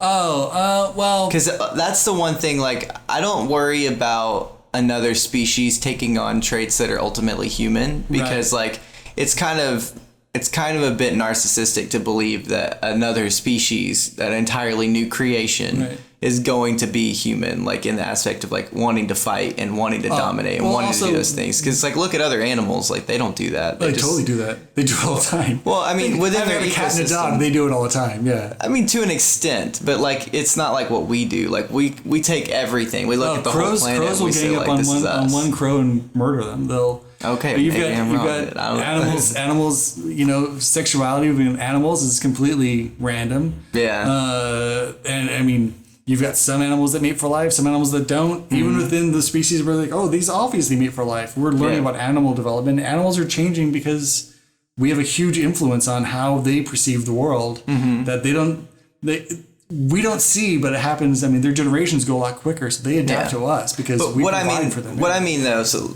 I figure I should clarify because I think I may have miscommunicated what I was trying to say. So, like, lions could easily eat all the animals for the most part in Africa. Like, there's not many animals that could compete with lions, but they just stick to their zone. They stick to their territory. They eat what they need.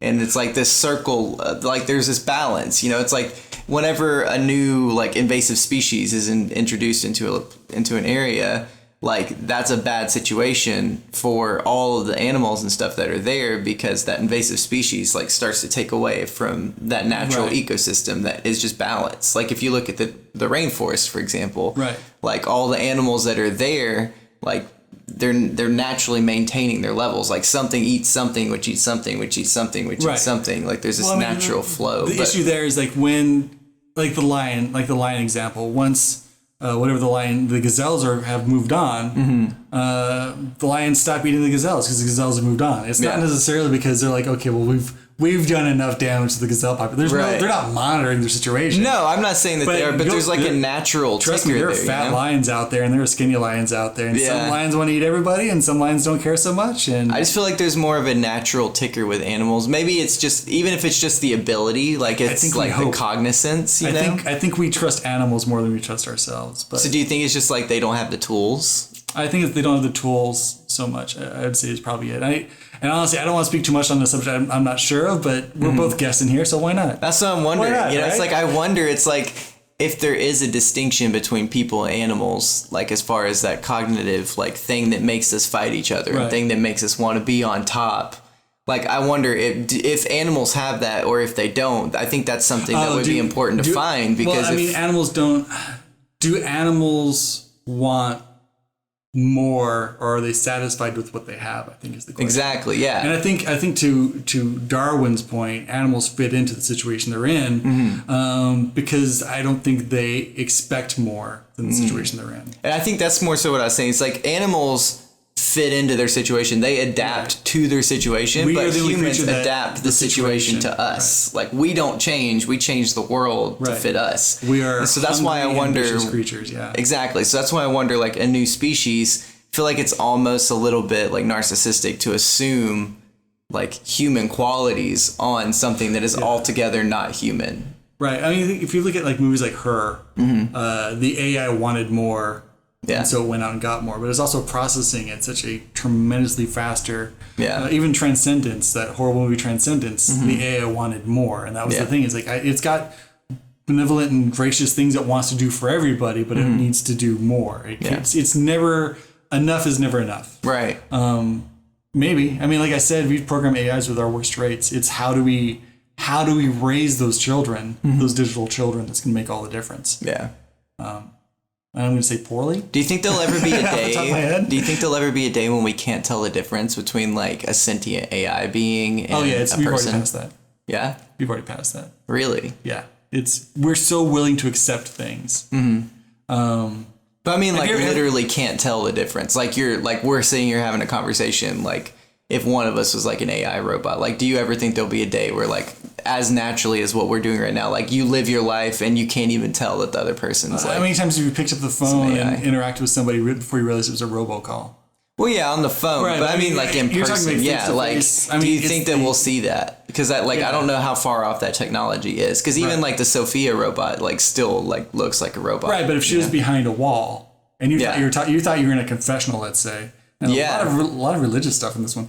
But if you're in a confessional, let's say, and you're behind that wall, would you be able to tell that was the speaker? Exactly. Yeah, right? Something like that. Yeah. Like that we're there. Like Google Duplex, like that sounds like a human being. But I'm talking about like face to face. Like face to face. Well, I mean, I always say every day we're one step closer to crossing the uncanny valley. And as soon as we get across that, I mean, all bets are off. And we can already do face replacement, and we can do voice replacement. I mean, we can watch a video that's completely fabricated and be like, oh, that was a thing. Yeah.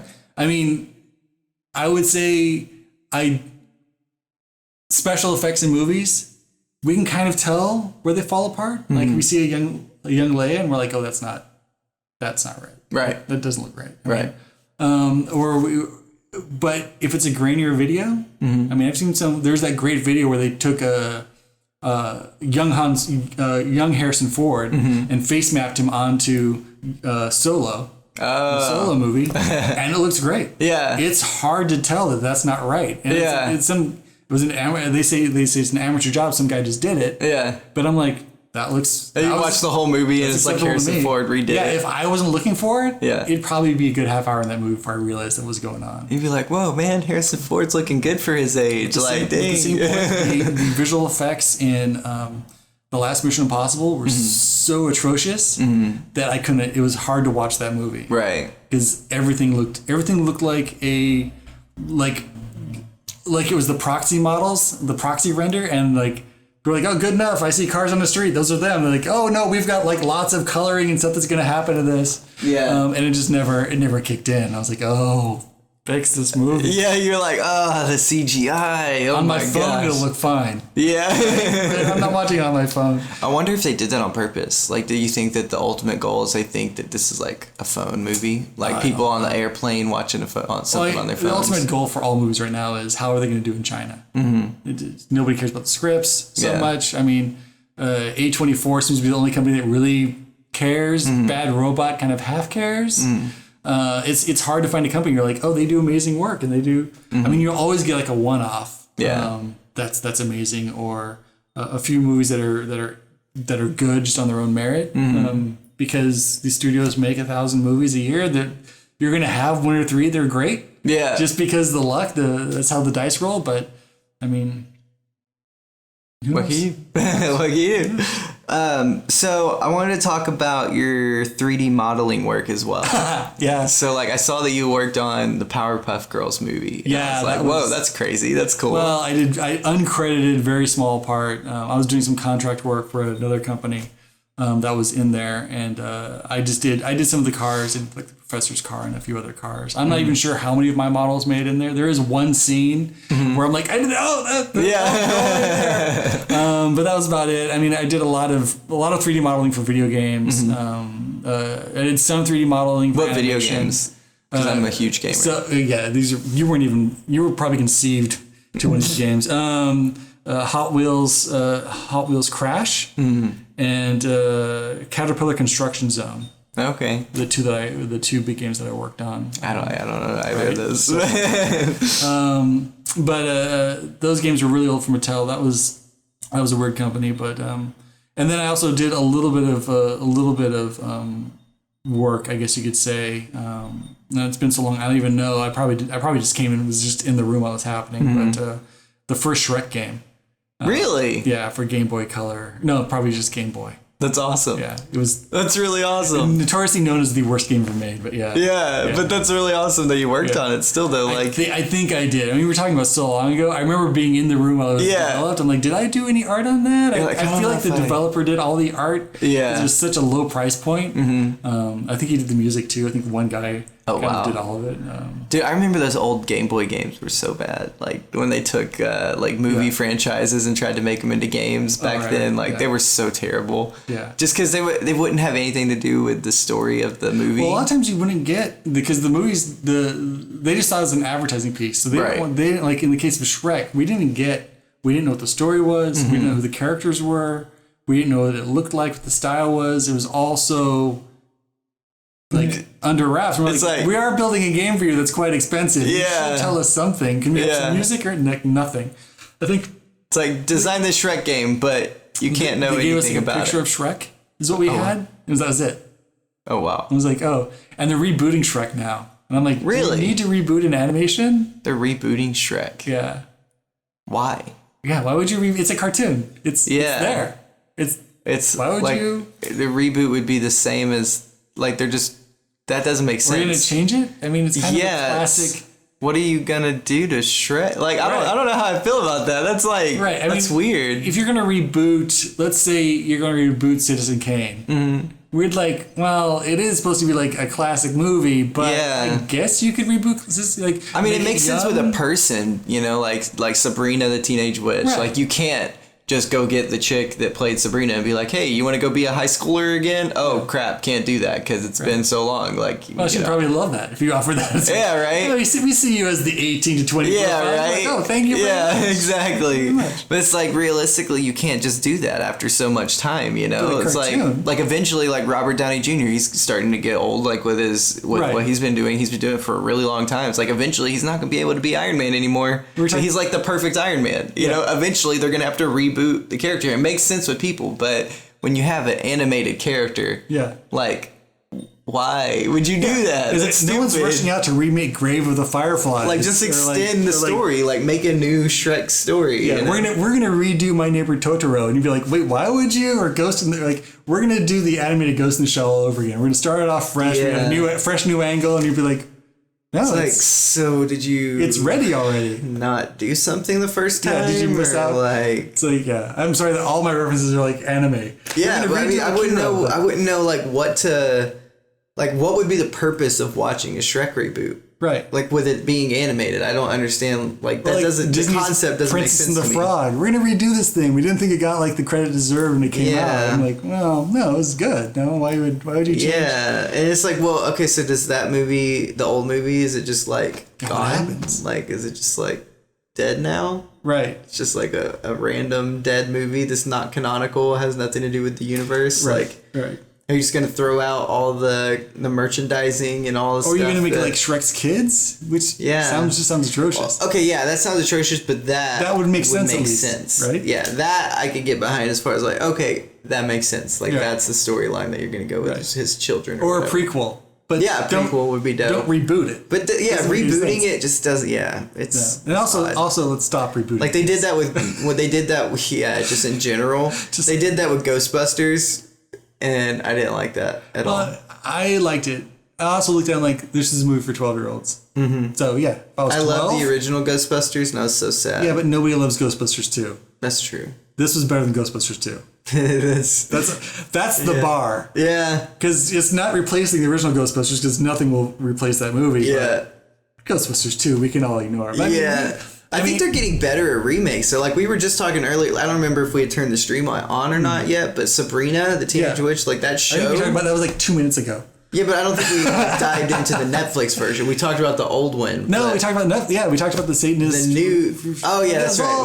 We did. That's right. We've been talking about. You do so many things. I'm trying to wrap my mind around all these different aspects. Let's get through the things. Get through the things. Yeah.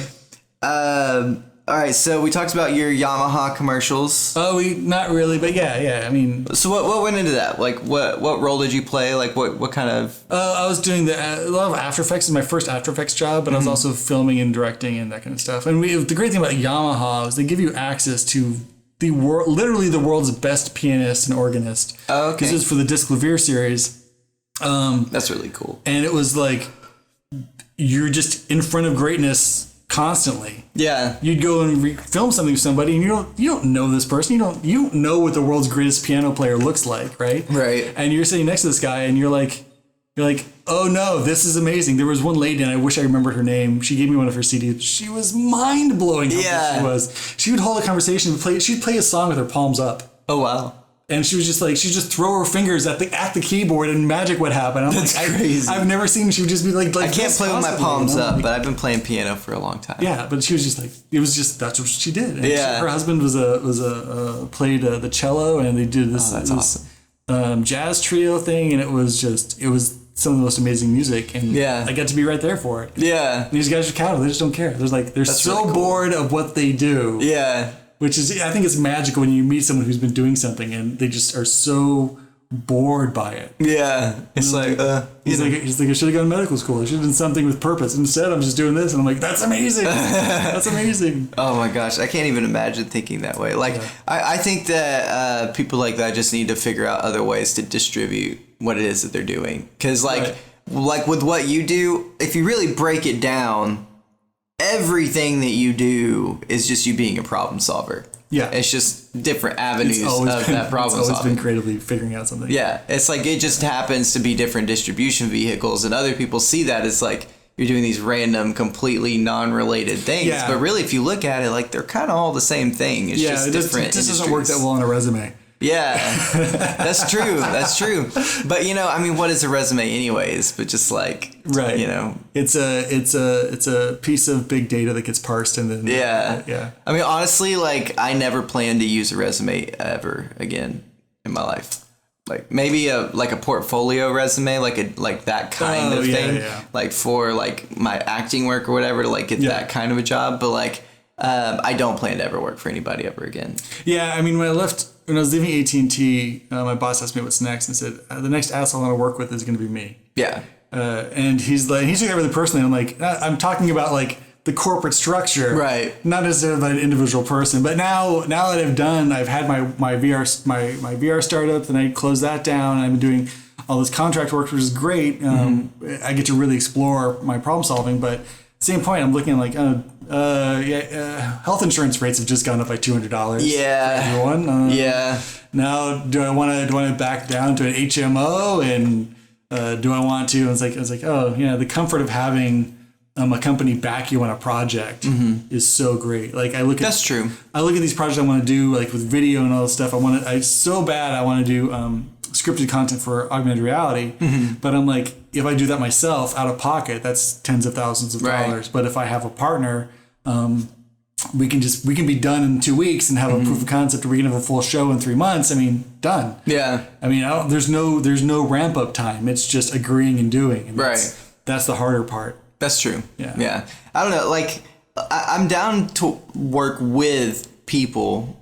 I'm not down to work for people. So it's like I've progressed to a point now where it's like now with my own company, like I have a 1099 kind of a relationship with them, where it's like I'm basically what that means is I'm stepping aside working remote, like where I don't have to physically show up. And that's like the trajectory of like, will eventually be full time. Right now it's 1 day a week, but and you're an S Corp, right? Do what? You're an S Corp, right? LLC.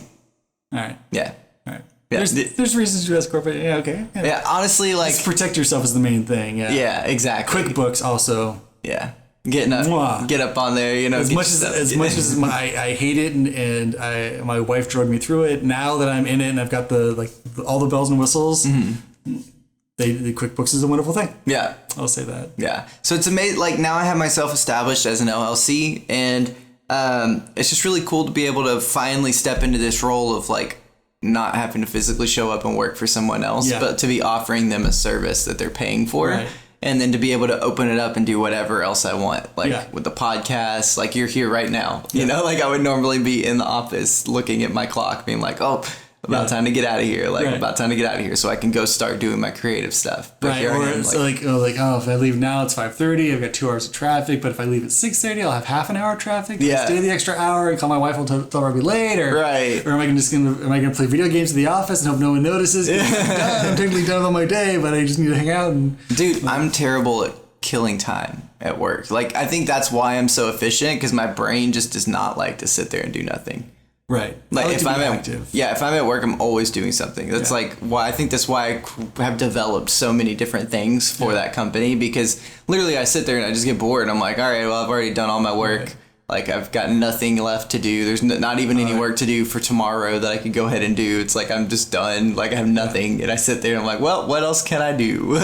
So I like experiential innovation, because you're constantly up and moving. You're gonna you're building something that's gonna be active and people are gonna see and people are gonna have to react with. And so you're constantly getting up and tweaking with stuff and moving stuff, and you've got to be very physical with what you're doing, and it feels great. It seems like video production is the same way. There's a lot of working, doing the paperwork and writing and that kind of stuff, and going through, but it's also a lot of physical. You get up and move around. You're carrying equipment. Right. I'm very much a hands-on kind of guy. So when I work with teams, I've got to drag stuff out. I've got to pull stuff. I've got that's why I say I don't mind coiling wires and that kind of stuff. I just like being in it and part of the process. Part of it, yeah. I think loving the process is an important thing to really like getting success. Yeah. Because when you love the process that you're a part of, like every single moment, every single day, it feels like, you know what I mean? Like it never feels like work. Right. Like we talked about that earlier. It's like it never feels like you're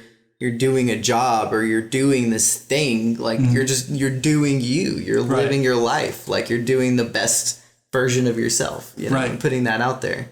Yeah. There's so much opportunity right now. And I always tell people that when it comes to, if you're building an innovation lab, if you're doing whatever work you're doing, you have to use social media and get that out there. I mean, you have to show people what you're doing and show how you've learned or how you've progressed or how you've done this thing. I mean, there's so many different ways to do that now. And even for me, when I've been working on this podcast, Pep Talks podcast today at 4:30.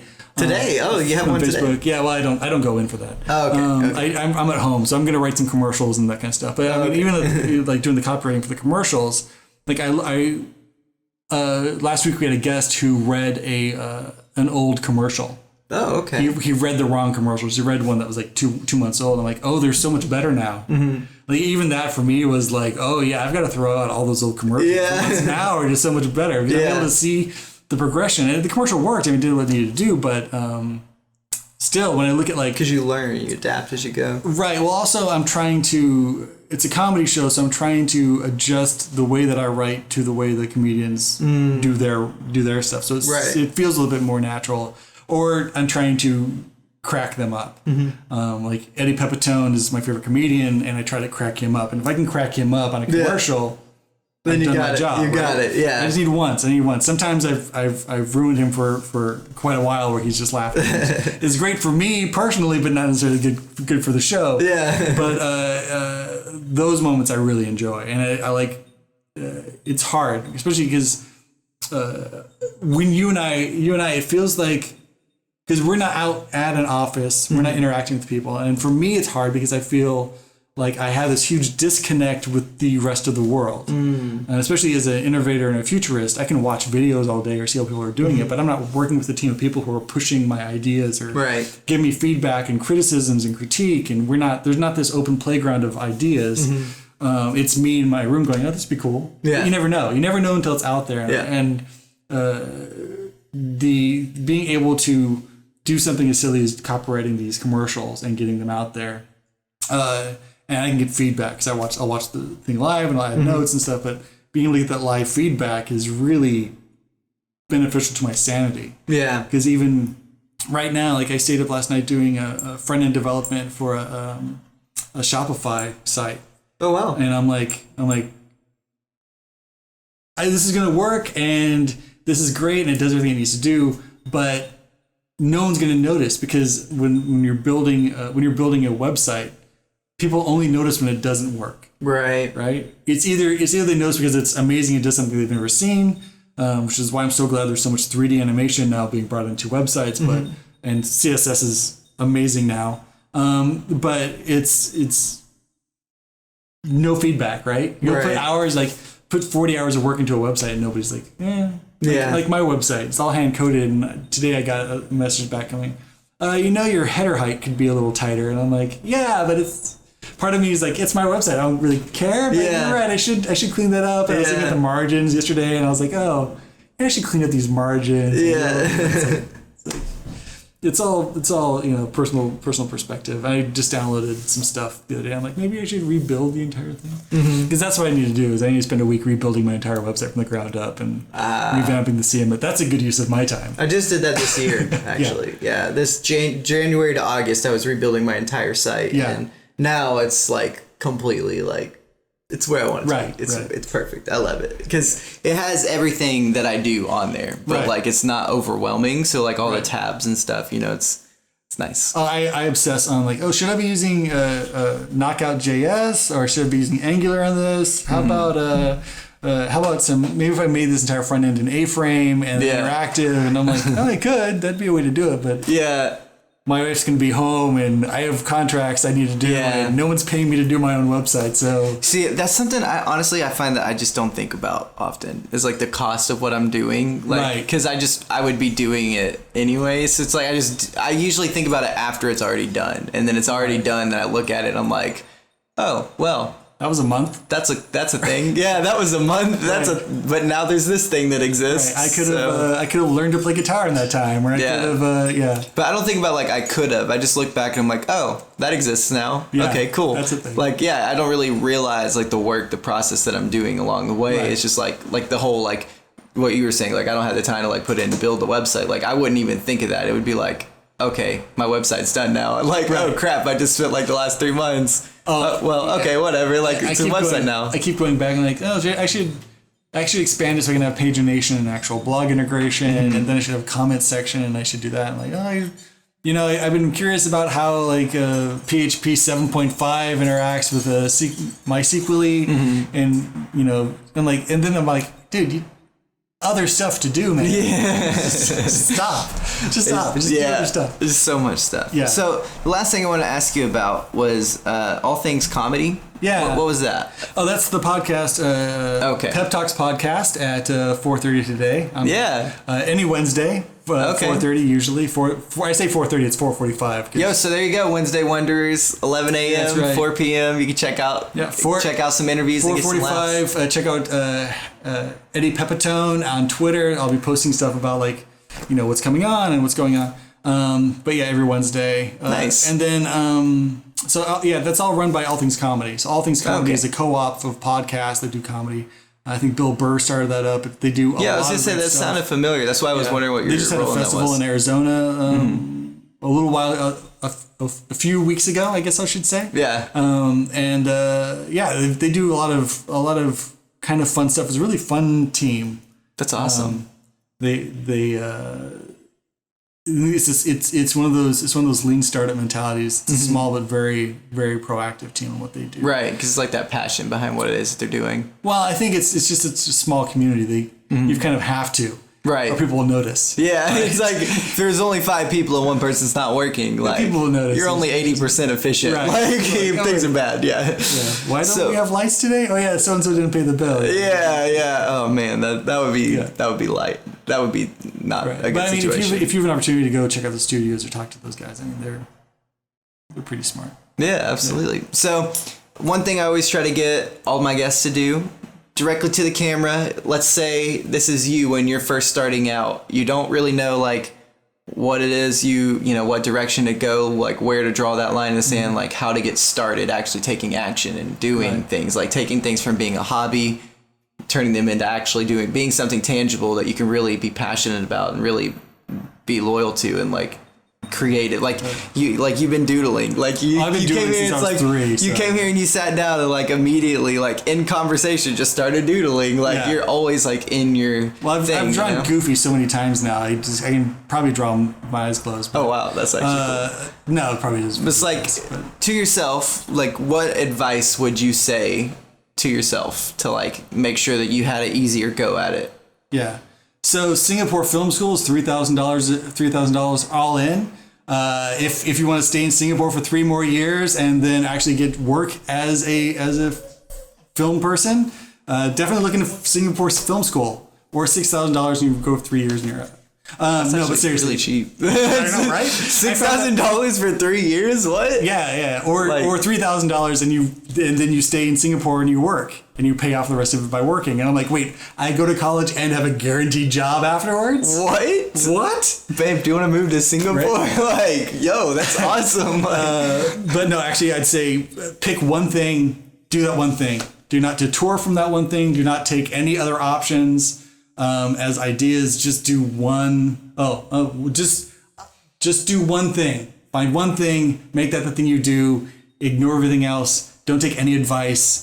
Besides that, just do one thing. I was listening to somebody talking about the Quincy Jones documentary, and he did music. That was his thing. 16 years old, he went to do music.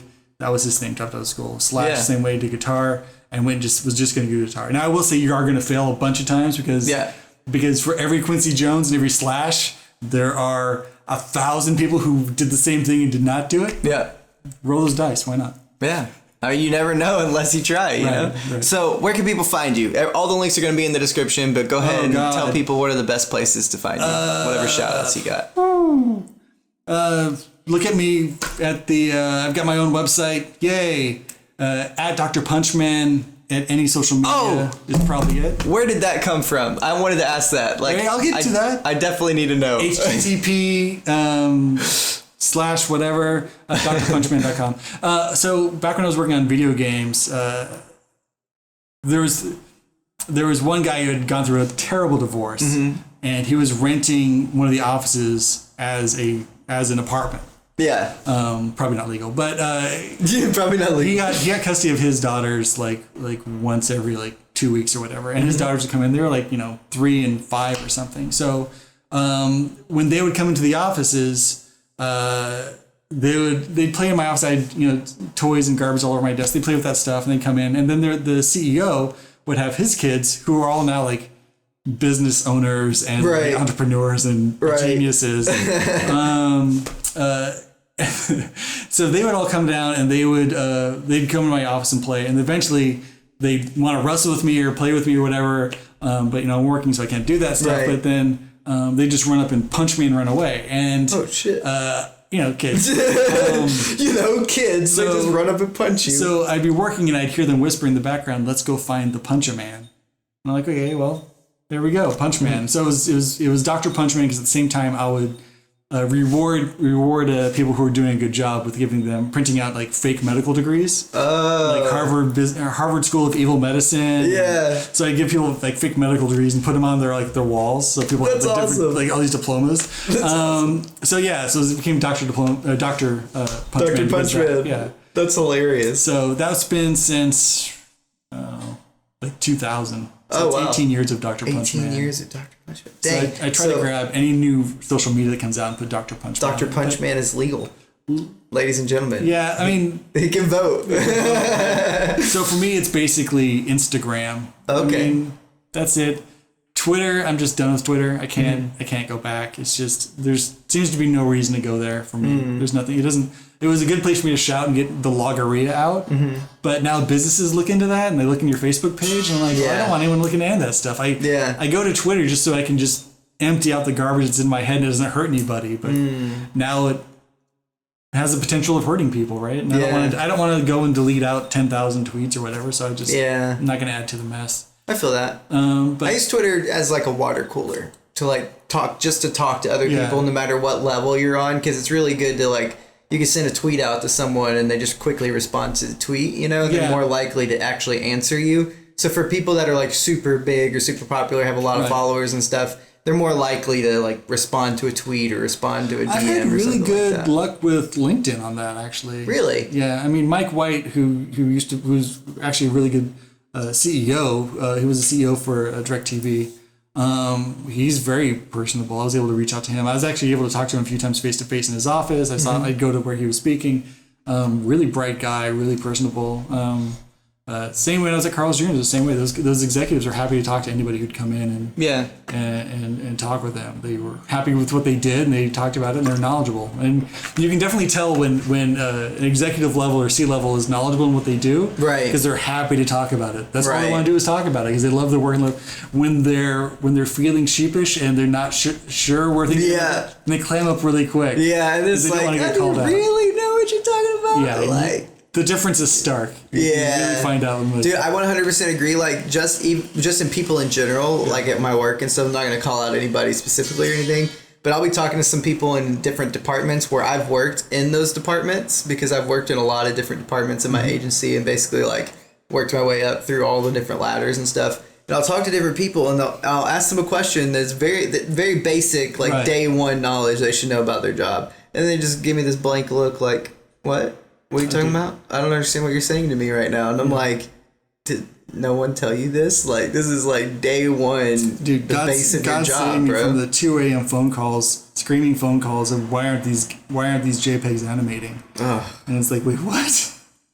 As a creative director, you should know what file format does what. Yeah. I don't expect you that you know how to draw, but you should understand what you're hiring people to do. Oh my gosh, dude. Like, that would drive me crazy, honestly. And that's the reason I didn't start my own business. It's why I sold the strategy. I worked out a thing with my company to basically like work there and have them use my strategy instead of going off and like starting my own company and just building a social media agency. Because I could have done that, but I didn't want to deal with the people. It's like, I don't want to train somebody and like have to deal with this whole like them trying half the time and like not other half time, and like it's hard for me to connect with that mentality, because like I said earlier, like whenever I finish my work at 12 o'clock in the afternoon, like I'm gonna find something to fill those other 4 hours that's actually productive and like gonna get shit done. As opposed to a lot of people that would just sit there for 4 hours, like twiddling their thumbs and like pretending to look busy so that they can just get the hours for the end of the paycheck. Yeah. Honestly, the hourly paycheck is the worst concept for like capitalism, in my opinion. Like, it's good for the business owner short term, but in the long term, if you actually want to get the most production out of people and you want to get the most value out of people, I think the best thing that people could do is to make all paychecks production based. So like, it doesn't matter who you are, what you do. Like, let's say you're a website developer, and maybe this doesn't work for every single industry, obviously, disclaimer, but like, let's say you're a website developer, and on average, everyone is supposed to do 8 websites a day, right? And you pay them $15 an hour. Why don't you just pay them $15 a website? And I guarantee you will get more than 8 websites a day done. Right. I mean, I feel like I've had this conversation a lot when I talk to, especially with entrepreneurs, but there are the people who, the people who want to express and do stuff and work harder and whatever. And then there's also just as many people who just want to do the one thing you got paid for and get through for every one guy with ambition, you got 10 guys without ambition. Exactly. We're just like, listen, I go home and I can cleave work from my home life, and the home life is really where I shine. Yeah. And I'm like, I can totally respect that, because if everyone was a creative or if everyone was like an entrepreneur, nothing would ever get done. That's true. We need that other side. I still think they should do production based, because of the reason that's like this whole like wage gap thing, you know, it's like, it's so unfair to look to your left, look to your right, and be putting in 3 times the effort and be getting the exact same paycheck. Well, I mean, if we're talking about a warehouse guy who has to move so many boxes.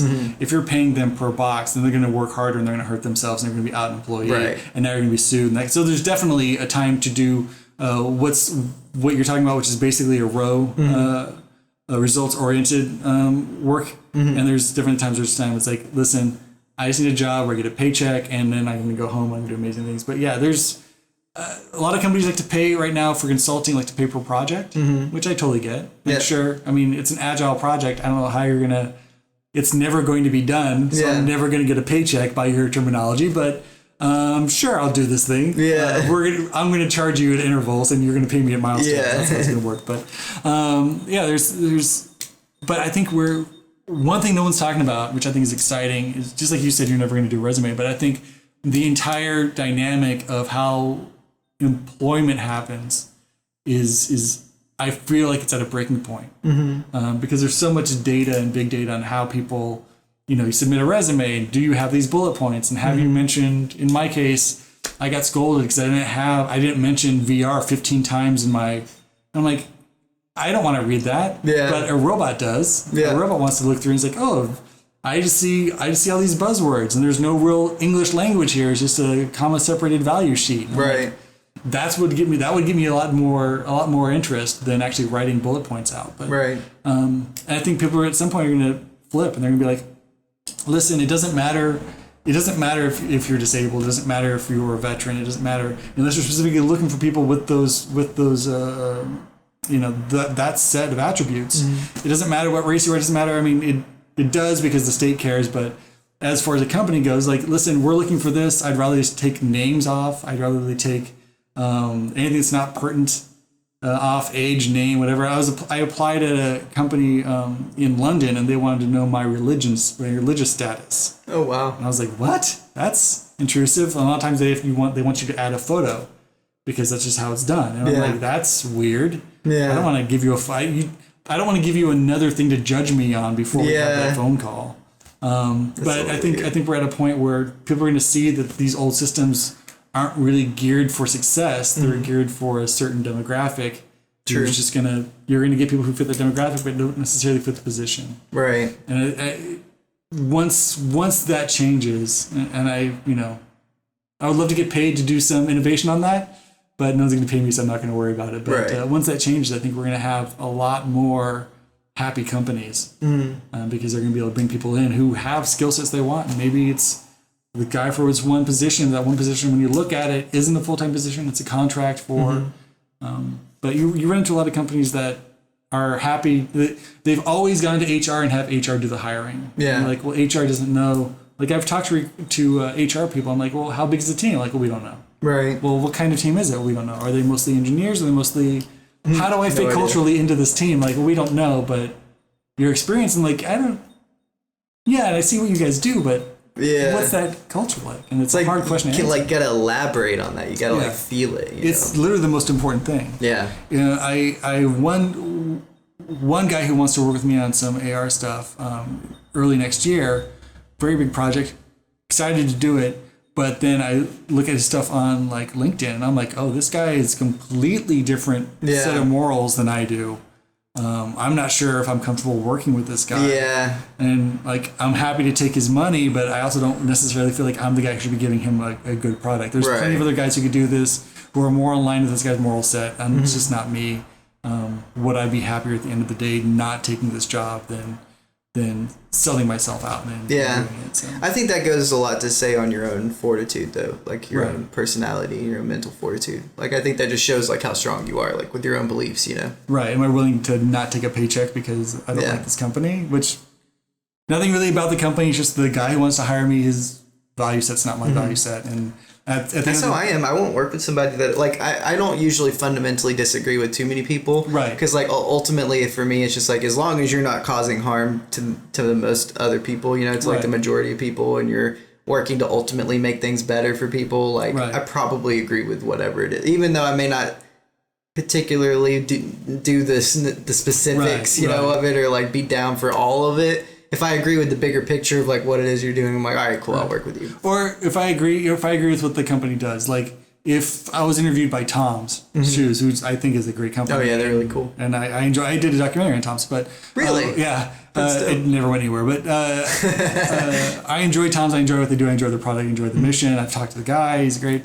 But if there was somebody who wanted to hire me and it was a director who had a completely different moral compass than I did, that'd be hard for me. That's hard. I mean, you're looking at 40 hours a week. You're gonna be on a call with this guy, and you're like, "What's next?" Like I can never work for like a recruiter, like a recruiting agency or something like that recruits people to like work for a job or like go to school or whatever. Because like I have an excellent recruiter who I love dearly and will do anything for. And I've met this year especially, I've met a couple of really great recruiters who are very personable and whatever. And I've also had terrible recruiters. Yeah, no, not them as a person. I would just not be able to do it personally because of the fact that I'm not down to like talk somebody into something that they're not like really supposed to be doing, like to benefit for me, you know, like for example, like with the job, like a corporate job or something like that, like the way that I am is like my anxiety literally like screams at me and like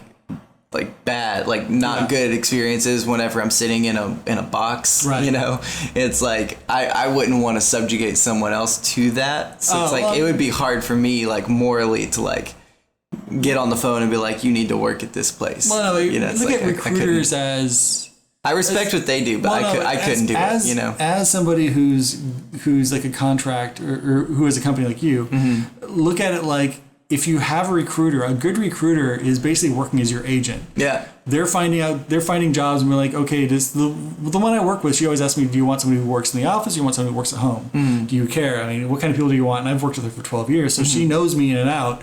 Both like what kind of work I'm looking for and what kind of people I want to work with. When I get a position I need to hire, she's my first call. Right. But it's they're your sales team. Yeah. When you're working by yourself, they're your sales team. Get a recruiter you like. Make them your friends because they're gonna help you in your life so much. Like I talk to mine constantly. We went out with her for my wife's birthday and we went to the Adult Swim Fest. I mean, they bought tickets. I mean, it's like, yeah, why don't you do that? I mean, we paid them back, but still, I mean, they really helped get that ball rolling. And that would be awesome. It's like, for me though, I had to find somebody that has that right mindset mentality. Because like what we were talking about earlier, like a lot of the recruiters out there that I've talked to, it's just like numbers. It's just people are numbers, and it's like cattle like shipping through. And it's like for some industries, sure, that's fine. Like that is a necessity to be able to like ship the numbers through, get the advertising, get the numbers out, whatever. But for like what I'm trying to do, it's like I want to be able to make sure like, is this person like actually a good fit? You know, it's like, am I wasting my time talking to this person? You know, if you can do face to face with the recruiter, and LA's got tons of really good recruiters out there who really want they really want to do that because, they get 6 to 12%. But I mean, like this one, I've known Mindy for so long, and she's just such a good, genuine person. And I'm like, I can go to her for about anything. Well, we've passed that point now where we're actually just friends. But I mean, I can go to her with about anything and be like, oh, what do you think this is going on? Or like, this is where I am with my job search, or this is where I am with my career, or we're thinking about doing this, or what do you think about that? And she's just, a good recruiter has seen everything, heard everything, has gone through like so much more, because as much as you and I go through like something with a job or with a workplace, they go through that with 20 people at a time. Right. So they get this huge wealth of knowledge. It's like a school counselor. Yeah, grab a hold of more knowledge, man, whenever you can on anything. Just grab a hold of as much insight and evaluation as you can. Yeah. Yeah, absolutely. And I think that's another good point too, to add on to earlier, to your future self, or to your past self. Well, I mean, just anybody looking for work right now, latch onto a good recruiter, be friends with them, use that information. They've got a wealth of information that if they're willing to talk and grab a coffee and just shoot the breeze, then that recruiter is golden, because that's the recruiter that'll be there when it's 2 a.m. and you're working on a project and the boss is insane and you're like, I've got to not do this ever again. Yeah. That's the recruiter who's going to help you out of that situation. And Mindy's gotten me out of that a few times. That's awesome. So good recruiter is golden. Yeah. Even if you don't need a recruiter. Yeah. Just even if you're looking at you're working at a company and you want to pivot your team, talk to a recruiter. They know exactly what's going on with the entire thing. You want to talk AR, VR, talk to an AR recruiter and be like, hey, we're doing this one thing. We're thinking about pivoting our company. What's your input? Yeah. And they'll know where everybody else is doing, because that's their business, know what everyone else is doing. But oh, well, a lot of companies like you are doing X. Yeah. Recruiters know everything. Yeah. They're golden. That's pretty smart, actually. Yeah. I'm going to definitely utilize that information. Yeah, you do a lot of social media stuff. Talk to recruiters like, hey, I'm doing this kind of stuff. What do you see out there that people are looking for? What are companies looking for?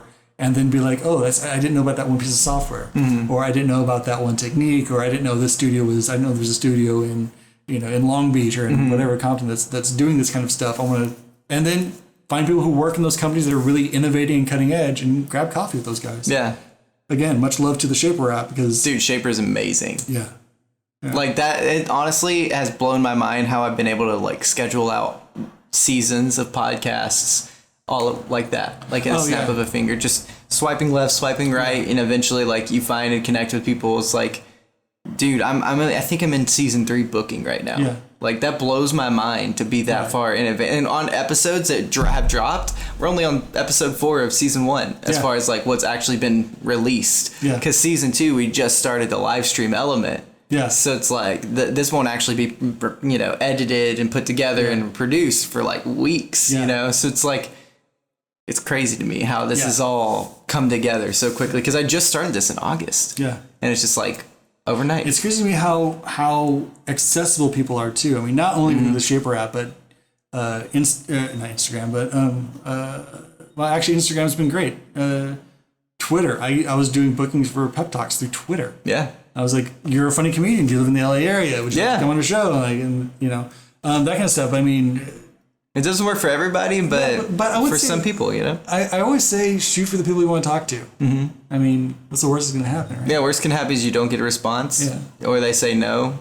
Right. What? I've always said in LA you can probably have coffee with anybody. Yeah. Because they're what are they going to the work? Literally, absolute craziest situation is they post you asking them and try to make some bad thing about it, but then they just look like a douchebag. Yeah, but then they look like a douchebag. And then they're pushing forward your name, on that thing. So it's name felt. Yeah, it's double-edged sword kind of thing. So it's you literally cannot lose with that situation. Or the worst thing that happens is they just don't respond. I mean, exactly. 90% of the time, maybe they won't respond, whatever. But you never know. I've gotten responses from Paul Scheer, right? Who's amazing. Yeah. Who would think that you could get email Paul Scheer or Will Wheaton and get a response? Yeah. Well, I mean, honestly, 90% of the time you won't, but you might. Who knows? You may catch them on the good day. Maybe it's the one 30-minute time that they just so happen to be well, I never check my email because I pay somebody to do that. But you know what? I don't have anything else to do right now. I'm just going to pop on my email and see what's going on. And you're just the first one. because you happen to send it at that right time, they click on it and they read it. Who knows? You never know, like, what's going to happen, like, what situation people fall into. You know? It's. I mean, I've been able to meet a lot of celebrities, so I think it's just dumb luck of being in LA. But, yeah, you'd be surprised how accommodating people are. If you catch them, like you said, you catch them at the right time. And I don't hound anybody. I send 1, maybe 2 emails at most. Yeah. What do you consider a celebrity? Like, how many things do they have to have been in to be a celebrity? Anybody where you can drop the name and someone else like, oh yeah. Okay. That should work. Okay. For me, I mean, I say, when I directed Joanne Worley, you probably like, I have no idea what that is. No. But SCTV, Laugh-In. She was in Laugh-In. She did a bunch of characters. She's a character actor in a bunch of stuff. Okay. She's like 80 now or something. I say that. I'm just terrible. I say that she's probably 60, and she's like, fuck that guy. But she's older. She's definitely older now. She does a lot of voice work on animation, that kind of stuff. You talk about that, and it's people that I can be like, oh yeah, this from my childhood. I know this person, or from whatever, or. Yeah, I mean, I've talked a bunch with Steven Silver, who's designed every cartoon you've ever wanted to watch. Oh, wow. Great guy, really super informative. If you can take a class of his, I'd say take a class of his for anybody. But do you ever run across like those people? Because maybe this is just me, like with the age group, like people in the 20s to 30s, like age group. Maybe that might be a difference or something, but. I find a lot of people that expect me to know who they are, and I have no clue. And then they get offended that I have no idea who they are. It's like, bro, just tell me who you are. Like, we're talking right now. Like, This is weird for you to just assume that I should know you because when I was younger, I used to get a lot of people assuming that I was someone I wasn't. Right. And so, you comped a meal or something like, why did we get a free meal? I was like, they thought I was some actor or something, which I'm clearly not. Yeah. I'm like, what actor do they think let themselves go this bad and out in public? So it's LA's a weird town anyway, but... I find that a lot of times, like... Anytime I go to a networking event, like I always am talking to everybody that I find. Like I just went to Vid Summit and I was there for like a whole week. And whenever I was talking to a lot of the creators at Vid Summit, I found that a lot of them literally like expected me to know who they were and their channels and what their following was. And it's like, okay, cool. I'm a person, you're a person, we're both creators. Like that's how I look at it. It's like, so I'm curious, like when that trigger switches for you, like when they're actually celebrity, like they're not just another creator that you're talking to. It's but like for when I'm like, oh wow. Yeah. Like what is that trigger? Like what is that trigger that makes you say like, okay, well they're not just a creator, they're not just like me working on something, but they're like a celebrity or whatever. Oh, well, I mean, there's two ways to look at that. One is just kind of look at everybody like that, and it just normalizes everything. Okay. And then the other one is like, have you been in a movie, television show, or whatever that I recognize? And I've met tons of celebrities I didn't realize were celebrities. I've even I was having dinner with a guy, I don't remember his name, but he's like a huge blues influence. Yeah. And I have no idea who this guy was. Yeah. We're talking about guitars, and like, oh, you like Ibanez? I used to play an Ibanez 12-string electric. Got an Ibanez right in there. They only made 750 of those. Yeah. The sound of it and sound quality. He's like, well, I'm not really an electric 12-string guy, but I do like it, and we're just talking guitars. Yeah. And it was like, oh, yeah, well, yeah, I didn't know this guy was like, oh yeah, he's like the #1 blues musician. Right? Like, oh really? You're just like smooth chatting guitars. That's awesome. Like I had nothing else to talk to this guy about. Like, oh, so what do you do? He's like a musician. I'm like, oh, do you play guitar? He's like, oh yeah, I play a little guitar. I'm like, I play a little guitar. Right. Here and there, I touch it a little bit. Right. That's awesome. Whatever. I just think it's really cool to realize that all people are people. Like, because when you realize that, I think that it prospectively like allows you to really pursue whatever it is that you want to pursue, because you're not comparing yourself, like having this person that's way up above. Right. It feels like, oh, I can never be that person, so then I'm never successful, Right. I don't know. So it's weird. Dr. Punchman, right? So that's what? Facebook, Twitter, and not so much Twitter. Oh, there's Facebook, nothing on Instagram. Twitter. There's nothing on Facebook. It's Instagram. Instagram. Check out, by the time this drops, just check out my website, drpunchman.com, and see what's going on there. Yeah. Or look me up on IMDb or Instagram or LinkedIn, what have you, whatever. Absolutely. And all of those links will be down in the description. So if you end up coming out with more social media links, you can shoot those over to me. You can always schedule time with me off Calendly as well. Yeah. You use... yeah. I think I got it from you, yeah. Yo, Calendly is the shit, man. Like, dude, I love them because it's super cheap. and it keeps all of my life organized. I'm just doing the free one. The free one does everything I need. Well, see, I have multiple because I have the pre-production and the podcast, and it just calm down.